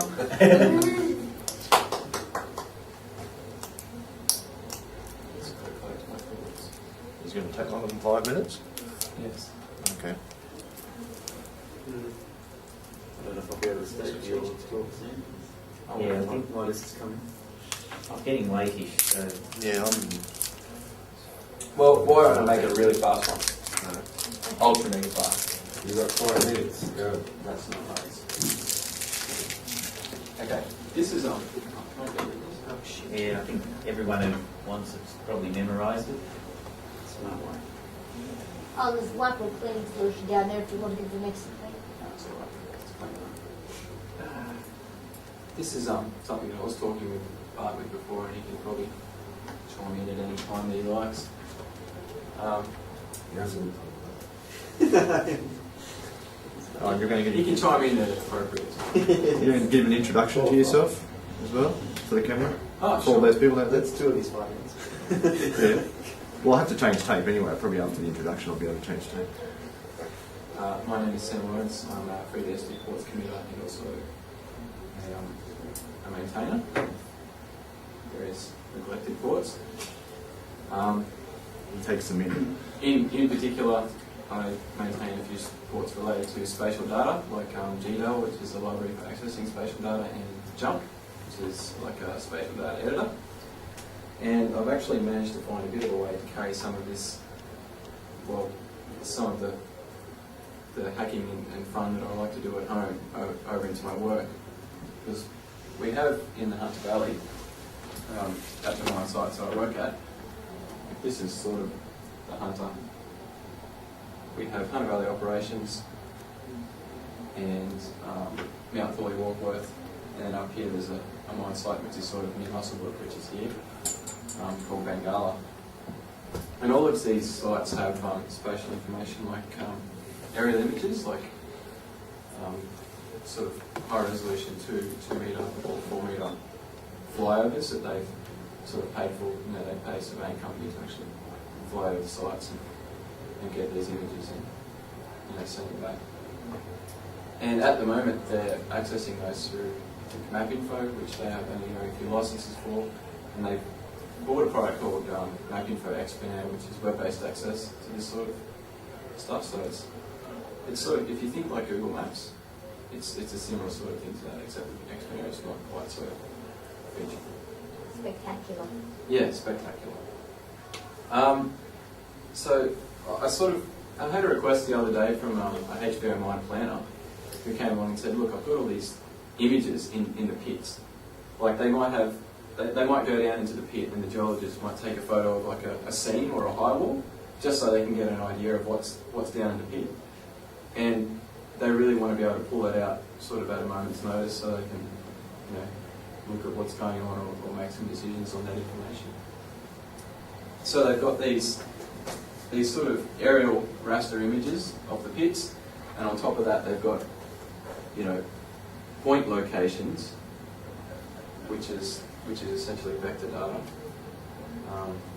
of where these photos have been taken, and they're maintaining this information in Excel, which is just horrendous.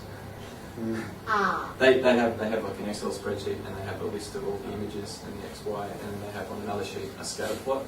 So when they want to find where a photo is, they look at the scatter plot and they sort of hover the mouse over one of the points that have been drawn. They look at the coordinates, and they go to the other sheet and read the coordinates and find where the photo was stored on a file share The somewhere. most bizarre use of tooltip functionality.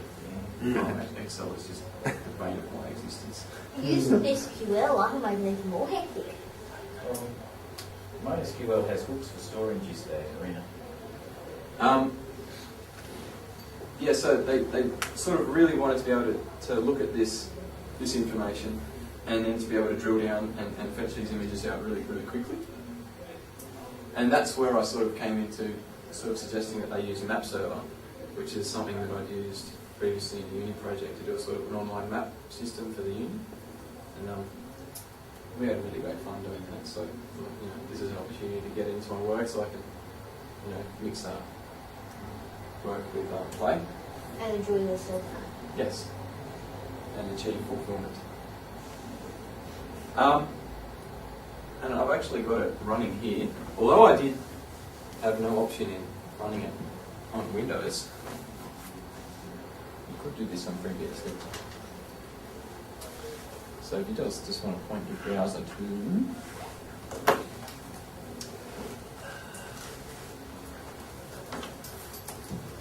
10.1.0.131/KA map. Oops.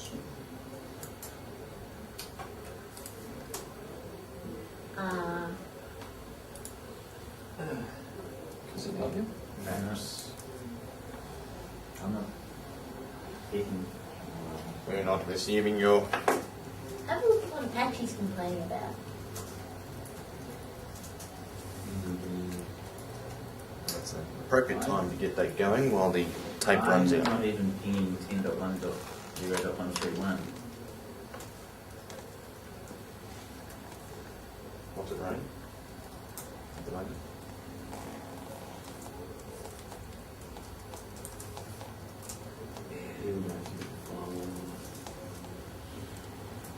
Yeah. Yeah. Company firewall. I see trackers.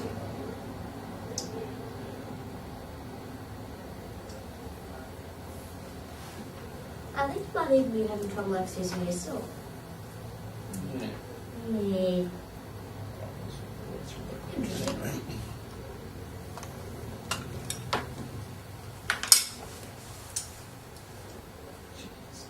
I've got a bonus minute or two on this tape. Get more than you pay. So what format are the maps stored in? We've got some of them are in just plain old JPEG with a world file.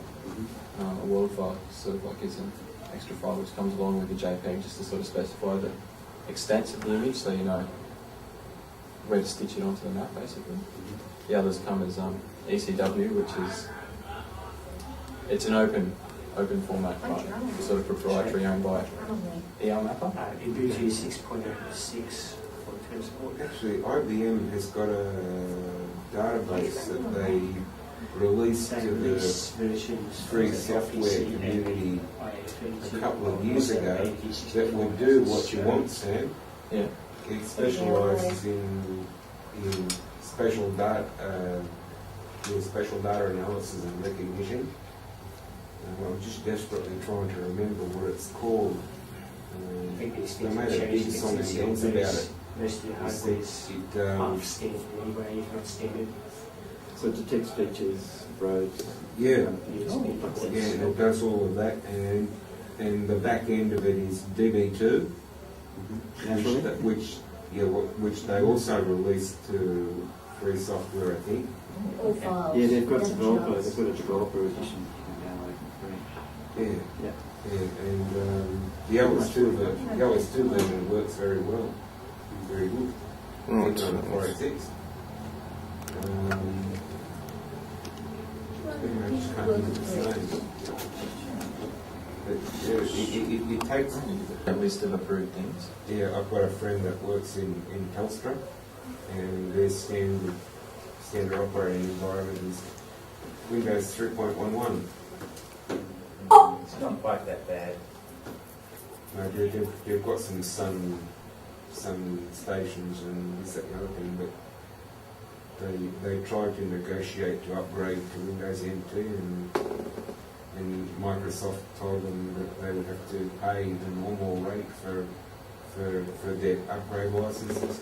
So they said, that's all right, we'll just move to Sun. Yeah, all I need to do when I take my laptop into school is I just turn on GH Client and it'll set me up automatically. The drawback is nothing supports SSH. Yeah, because again, you're Wait, are going you using IIFs to get out? God no. No, I'm using At school? Yeah. Yeah. If I take my laptop in, I have to use DHCP. The last I heard, they were upgrading to NetWare. Yeah, usually the schools have proxies and It's proxy/DHCP server. Yeah, That's better. So have you hacked it yet?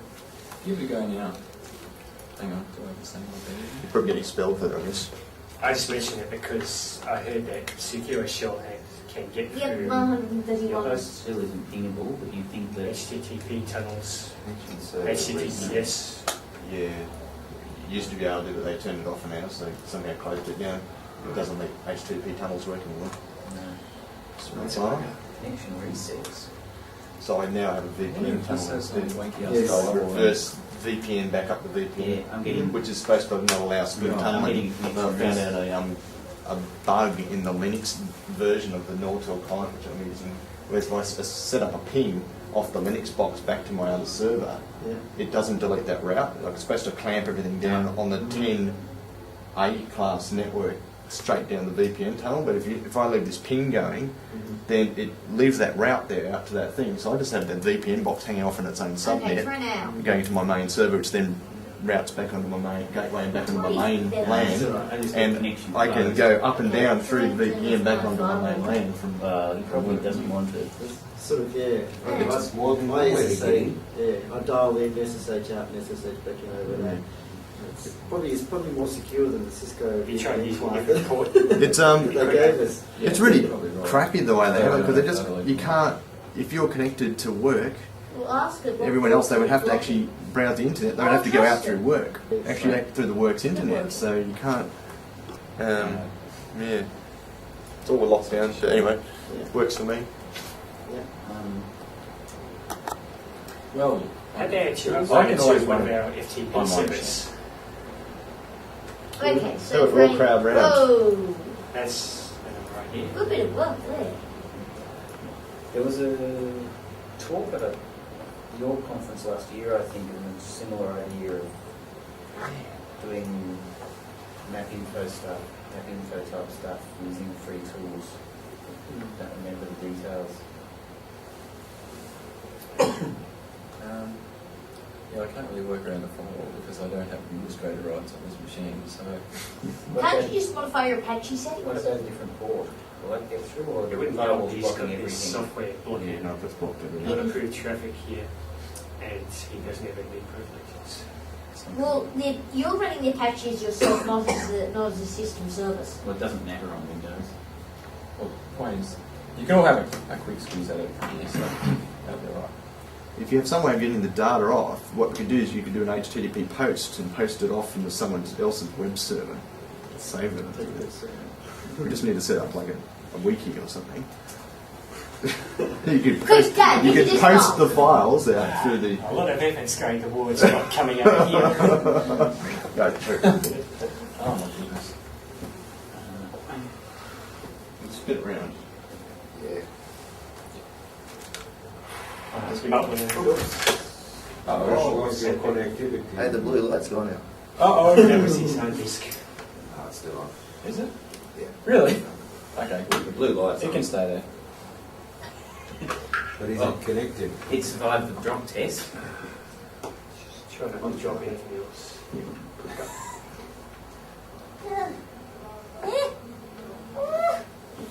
I had a mini scrub survive the 4-foot drop test.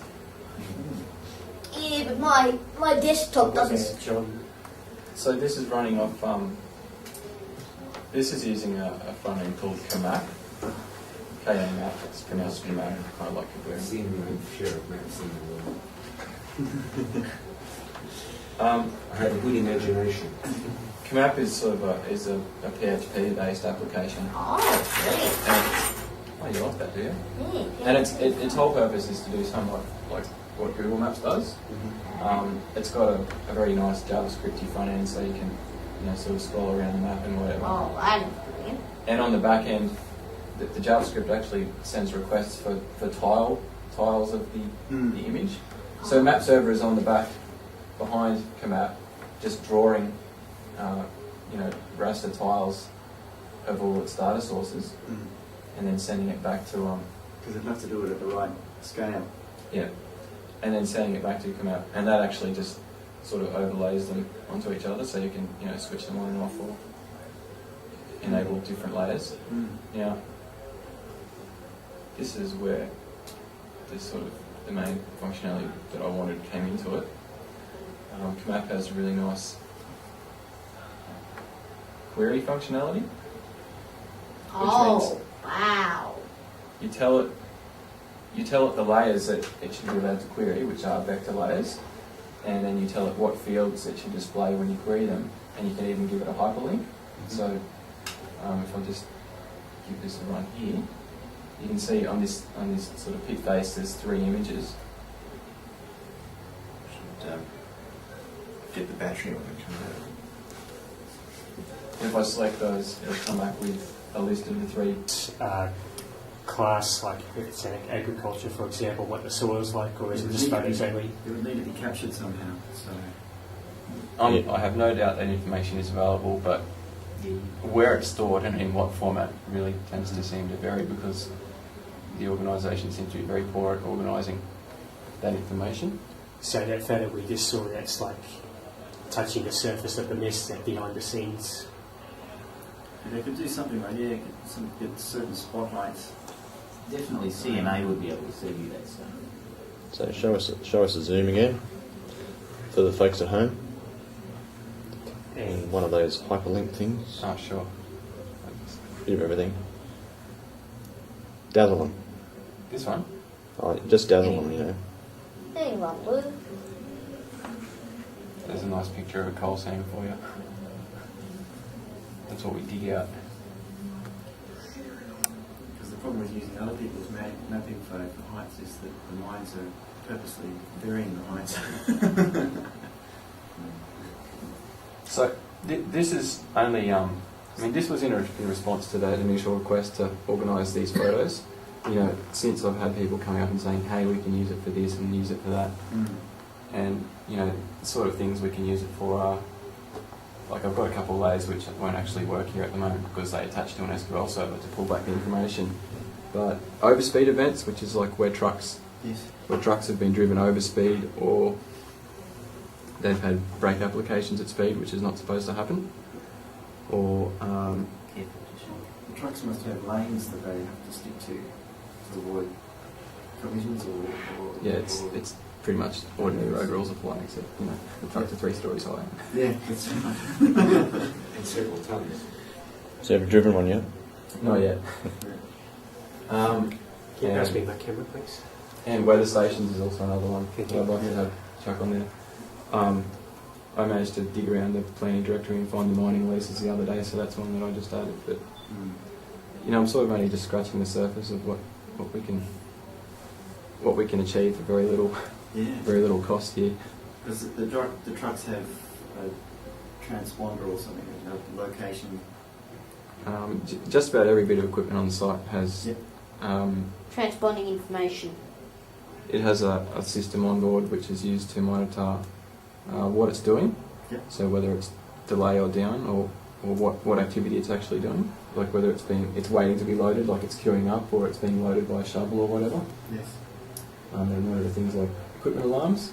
So Yep. potentially you could look at, for example, if more alarms are generated in one part of the pit than another, for example, you know, up ramps, are there more overheats?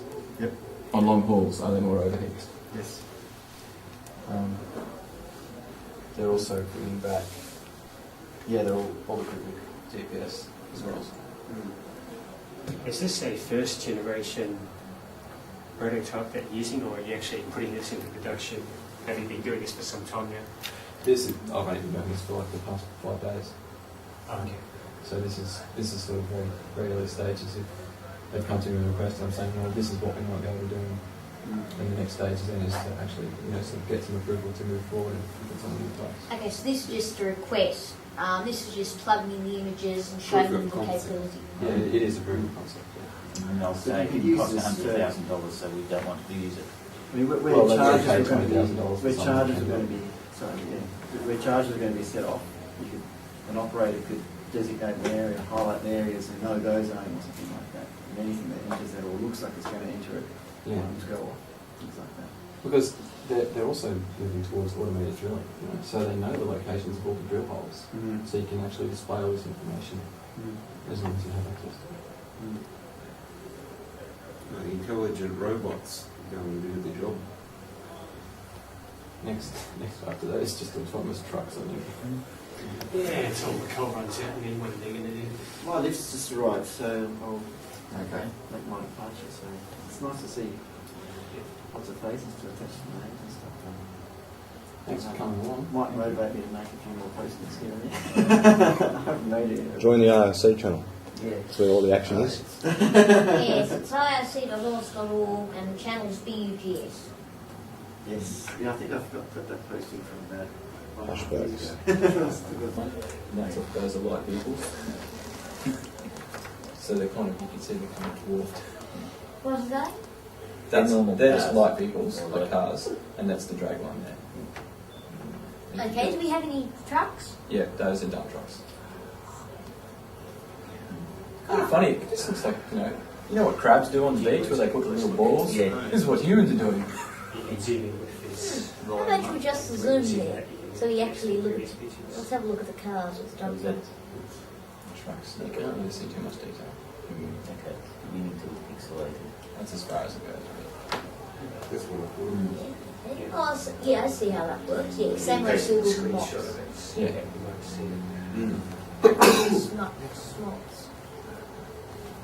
Here we go, here's some cars. In 64 bits, shades of grey, please. As I said, I have a really nice black and white monitor. But this is, I'll just I show heard you about what that one. used That to be. was Easy. Harry Woodward Clark. Yeah, yeah. He was my teacher at one stage in 2002. Yeah. He's got a head on his shoulders. That This chap. is the map file, which is He's used got to a head. configure He's an layers of intelligent levels and person. maps over. And this is pretty much all I had to do to actually Sorry, set up last my time we own judged. state. So it's like 300 lines of mostly repeated stuff where I just fill in the blanks. Did you generate that using VBScript? No, I didn't actually. I used Excel for this one. That's cheating! VBA? Yeah, VBA, that'd be fun. Should have used Rex. VBA is awesome. So you can see this lady Not here, for necessarily. example. It gives it a name and it sticks it into a group. So Yes, this is the people video are leaving photos, here, that's it's the raster layer, and that's what I that's. agree. And ECW files have the coordinate system and extensive yeah. image built in. So Okay. Yeah. so Take some stills and we'll insert them into the movie for later. For these boring bits where they're just looking around. That's not a bad idea. Like Sam can take screen dumps. and Yeah, that would be send it- better. Send it if for you the could files screen and I'll those. just slide the stills in. It depends on how big the file is. How But much- I really like being able to zoom out from sort of this level. What? Oh, yeah, that's pretty good. I just grabbed that straight off Geoscience Australia. It's 200 or 300 metre. What portion of the database have you got? Just the Australia region or more? Just Australia. Okay. Okay, so that's pretty much So a stretch. it's Australia, and on top of that is laid over those 3 pin images of the 3 sites in the CNA house. And then on top of that, of course, there's the other layers like the photos and the weather stations and the mining leases. So it's only a small subset of what you're using at the moment. This is everything that I'm using. They've got- Okay. I'm sure they've got heaps more we can put on. And of course, my first exposure to MapServer was doing the Uni project, which I should actually give the URL to because it's up and running still Oh, and really? available in Uni. Question, can you actually access it? Yes, Okay. if you have the internet, the whole internet, you have to go and download it. Get this. Yeah, what's the URL? Al Gore's got a copy. gis.newcastle.edu. Maybe the That should get you there, actually. But it's got a username and password on it, and you can use the username as a trial, and the password is Caramello. I like chocolate. This information will be disseminated. Go ahead, make my day. This information has just been turned into chocolate. You will be required to drop down to GIS at Newcastle to pick up the remaining eggs. Okay. I was supposed to.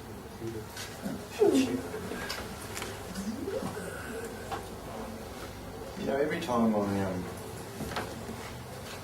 Hey, what do you got my there? screen goes on screensaver, I see a new one that I haven't seen before. They just keep on adding them. Oh, you're using Xlock more. X screensaver. Oh, experience. Yeah, they have a few. They just keep on going. I go, I haven't seen that one before. Wow. Beehive. I like the quick swim. Other lines. Get that? Nice password. Oh yeah, it's a good one. Nice username. That's the only one I've got. Okay. You going to give your chat, Callum? Well, I don't know if I've got a chat. I've just got a piece of code for you because Let's see it. someone said, okay, we'll go to who am I? on 132, I think. Am I? Yeah. Okay, talk to 132. And we'll save the day with What are we dynamic looking engines. at? Well, I believe Josh Hank wanted to know about Deal Open. Yep. So I Is suppose that it would the be. source code? Yeah, you go to source and then just have a look at. Test. Should I point this at me? Yeah, there we go. Let's see. Oh, hi there. Thank you, Kate. Who's that handsome devil? Just like one of those webcam things. Okay. Do you want an intro? Everyone else Okay, has an you can intro. have it. Everybody else gave one? Right. Well, I've pretty much already said I work for an investment bank, so as a result, most of my expertise is actually not in Unix or anything anyway. It's actually in finance now, and the money markets and things like that. So, and I don't get to do much of that interesting programming and pricing and stuff anymore either. That's a lot of interesting maths. Now Very I sorry for tinker. Now I tinker a lot. I first started using 386 BSD 0.1 when it first came out with the patch kit and all that sort of stuff. So I've been using Oh, so you use the unofficial BSD patch kit. yeah, that one. And then FreeBSD. then I went to NetBSD for a little while. I don't remember what version. And then I started on FreeBSD when it looked like they're supporting the 386 a bit better. And so I came from my uni background, came from a Unix background, so I wanted to get something on the PC that was like a real Unix. So I didn't sort of come the Linux way. The BSD had the Unix heritage and it all seemed to work nicely. And at work also I've been using Sonos, and that was very BSD-like as well. So More SysD like actually. Okay. Well, it was System V. it is now, but Yeah, it's it back used to to be. BSD. Now everything's mongrel, isn't it? And they're all the same as each other. Now, Deal Open, what do you want to know about it? Okay, how do I set it up? How do I invoke it? How That's do it. you work? What Right, is so, it for a start? alright, well, a bit of background about why you would even want to do it. Back in the old days, and probably a lot of you would be able to explain it better than I could, what the memory that you had in your computer, that's all you had. And so when you wrote a program, it had to fit into the computer's memory, and that's all you could do. So you And this is had before your, the idea of swap, I presume. before the idea of swap. So you had loaded your program in on your punch cards, and it loaded the whole thing up and ran it, and away you go, and there was your output on your printer or whatever, if you were lucky. Then the idea of swap was introduced so that if you ran out of memory, you could swap the entire process out onto a bit of disk and come back to it later, and you could run something else in the meantime. I think it was when they introduced the VAX, wasn't it? Someone might be able to tell me that they introduced paging, where In the mini field, definitely, or Unix, definitely. I think it was when they did VSD on the VAX, they had this idea of paging, which was really just an extension of swapping, where you could just put pieces of a process out. You didn't have to do the whole process. So obviously that sounds it might even sound pretty obvious to us now, but you need to do a fair amount of overhead, obviously, in keeping track of where the pieces of your process were, in order to be able to do that. So further on down the track, where we end up with today is that we have things called shared libraries, or DLLs. Sorry. I think you just look like you're picking your nose when you did that. That's probably a bad shot. We'll get a still of that and stick it up on the website.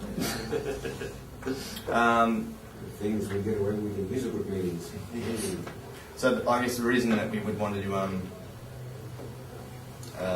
do that is because having things in shared libraries allows greater sharing of pages as things are paged out, and makes more memory available, because there are lots of processes sharing the same lot of code everywhere. With that, of course, there's an overhead of loading up a shared library, but they're pretty prolific now. The other drawback is, of course, that you have to it makes software distribution a little bit harder, because you've got to bundle up everything. So you'll see a lot of things like, I don't know, Yahoo Messenger, just to take third-party stuff, Yahoo Messenger or Skype or things like that, where they're using some sort of GTK or something like that, they'll just statically link the whole thing and just blop it all there because it's a lot easier. You don't need to know what version of the shared libraries and things people have got.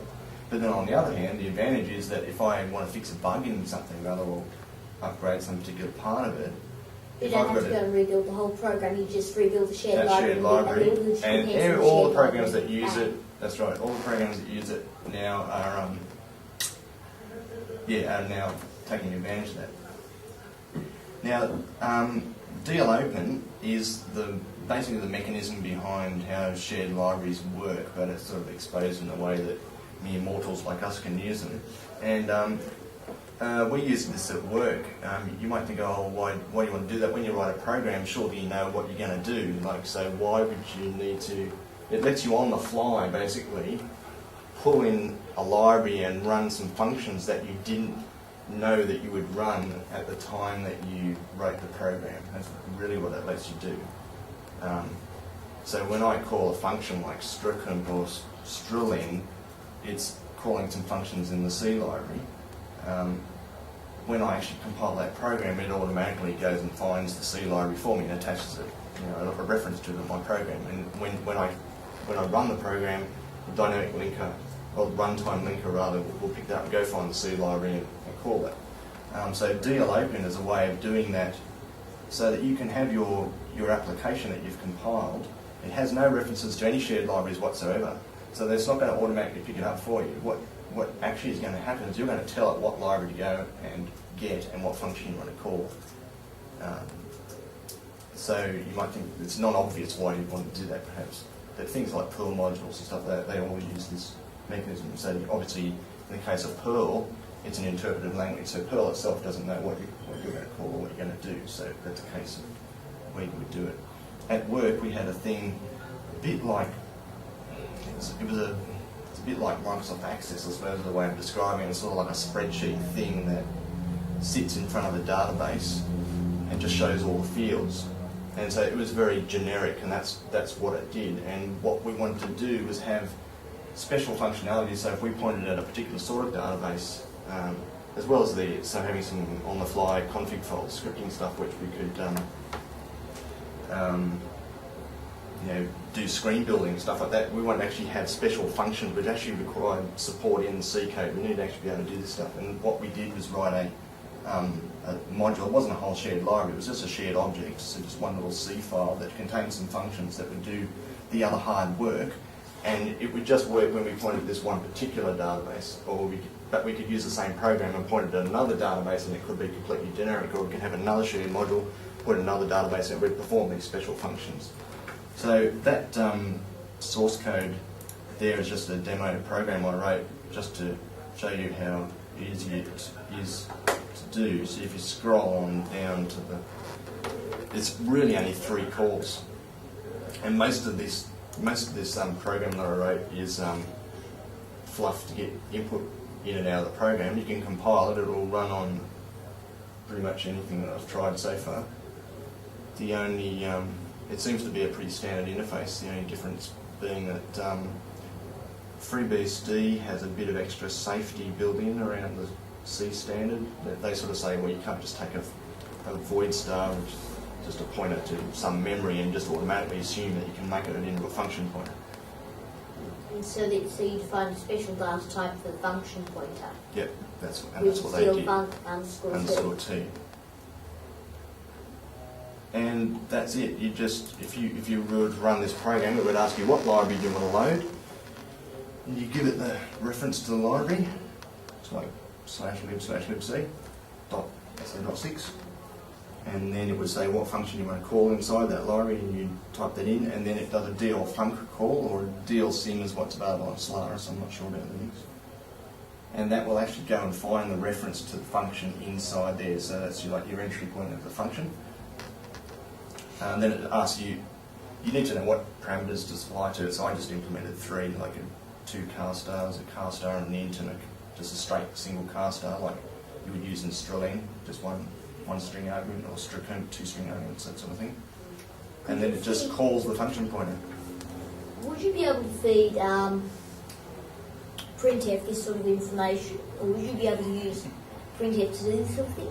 Or Well, interesting you use should this say to that. Printf? Did you read my message on RSC?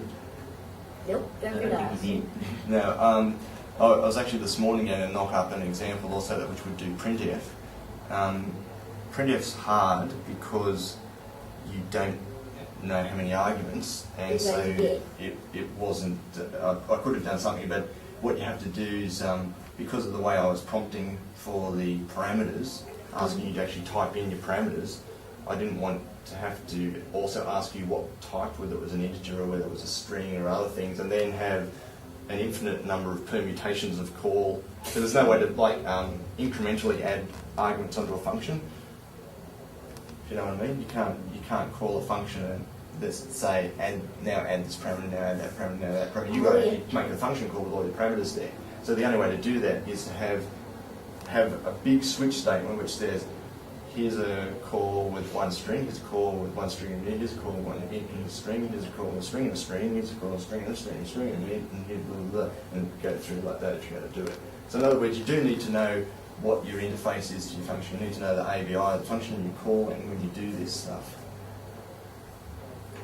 So for that reason, what it's mostly useful for is where, in our case, what we were doing is providing a generic front-end application, and then we defined a API/ABI for what this module would provide. So it would provide a standard set of functions, and it would be called like this. And so you could then implement we could then just give that to someone or whatever, point it at different databases and implement that back end however we want. And so the program on the fly can go and look in this directory and say, is that .sa file there? Oh, if it is, that it must conform to the calling standards that I've defined. Or, it might use the simplest way to do this stuff, the best way, is to just define a struct and pass everything through in one struct. But that way you can add extra stuff in there, you don't need to dig around with it.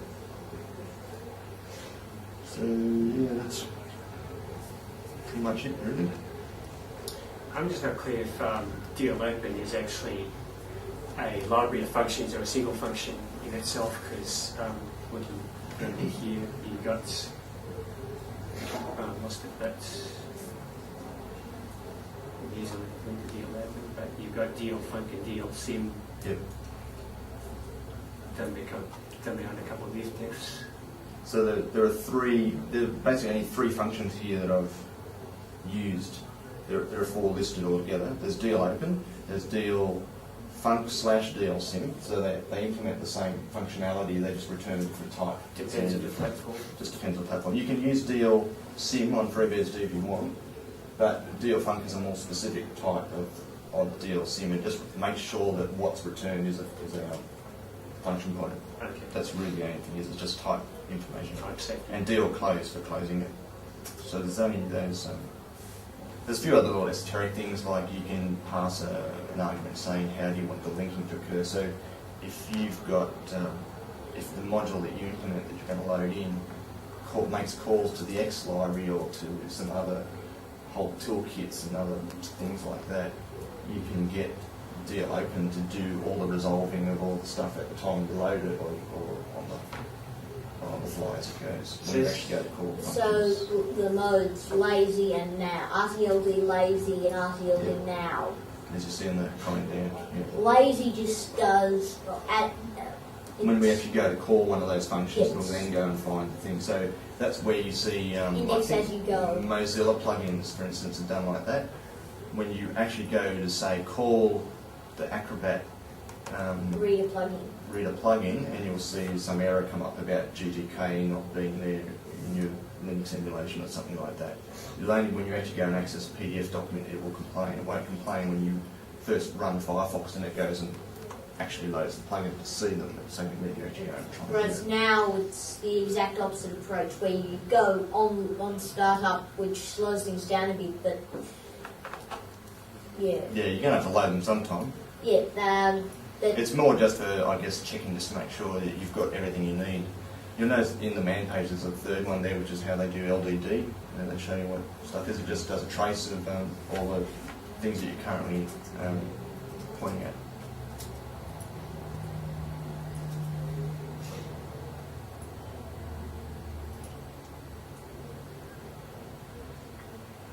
So yeah, it's a nice way of just writing a generic way of doing stuff, and then you can give it to someone else, or implement whole stacks of other things in behind it. And it's very similar to the Java Reflection API, where you can use Java to talk Java. Yeah. And that's very heavily used in Bean Shell. In fact, Java VM itself uses stuff quite a I didn't realise that. The Java VM was written in. I know the Java VM is written in Java, but I didn't realise that bit. Some the of it is. Reflection API was part of the core. Well, it's dynamically loaded. Java's almost all dynamically loaded. And DLERA just does. Yeah, DLL is the only other one that I Use. didn't mention because no one ever makes mistakes and we don't have any errors. That in the case that there is an error, you can use DLERA. To get the error string, yeah. I remember actually I was working on the multi-sync port, and there was a difference in the behaviour on DLR and the value returned by DLOpen between Linux and FreeBSD. And multi-sync, I think originally they only checked the value returned by DLOpen, Right. whereas they should have been checking DLR, because I can't remember exactly how it worked, but they did a DLOpen which failed. Yep. And then they did another DLOpen, but they didn't use DLERA to check and clear the error condition, so it carried across somehow. I'm pretty sure there's two ways you can test for an error condition, and they were only doing.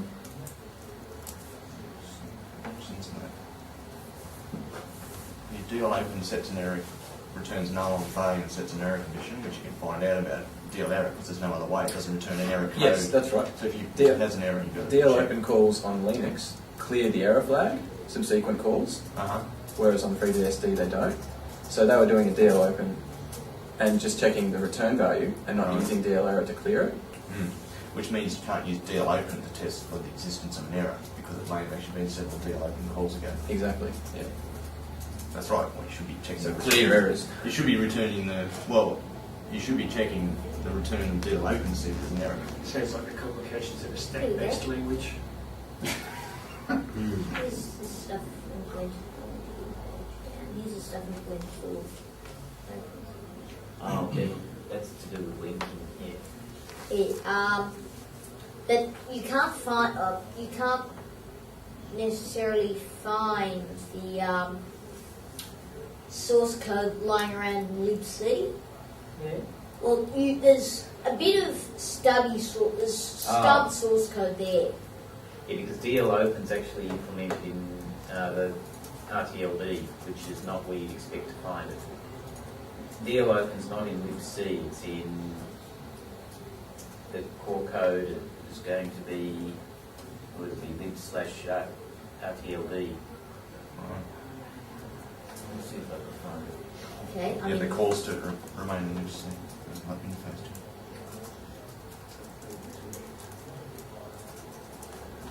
And of course, this is the means by which you can do all sorts of cool things in Postgres, RTLD, like okay.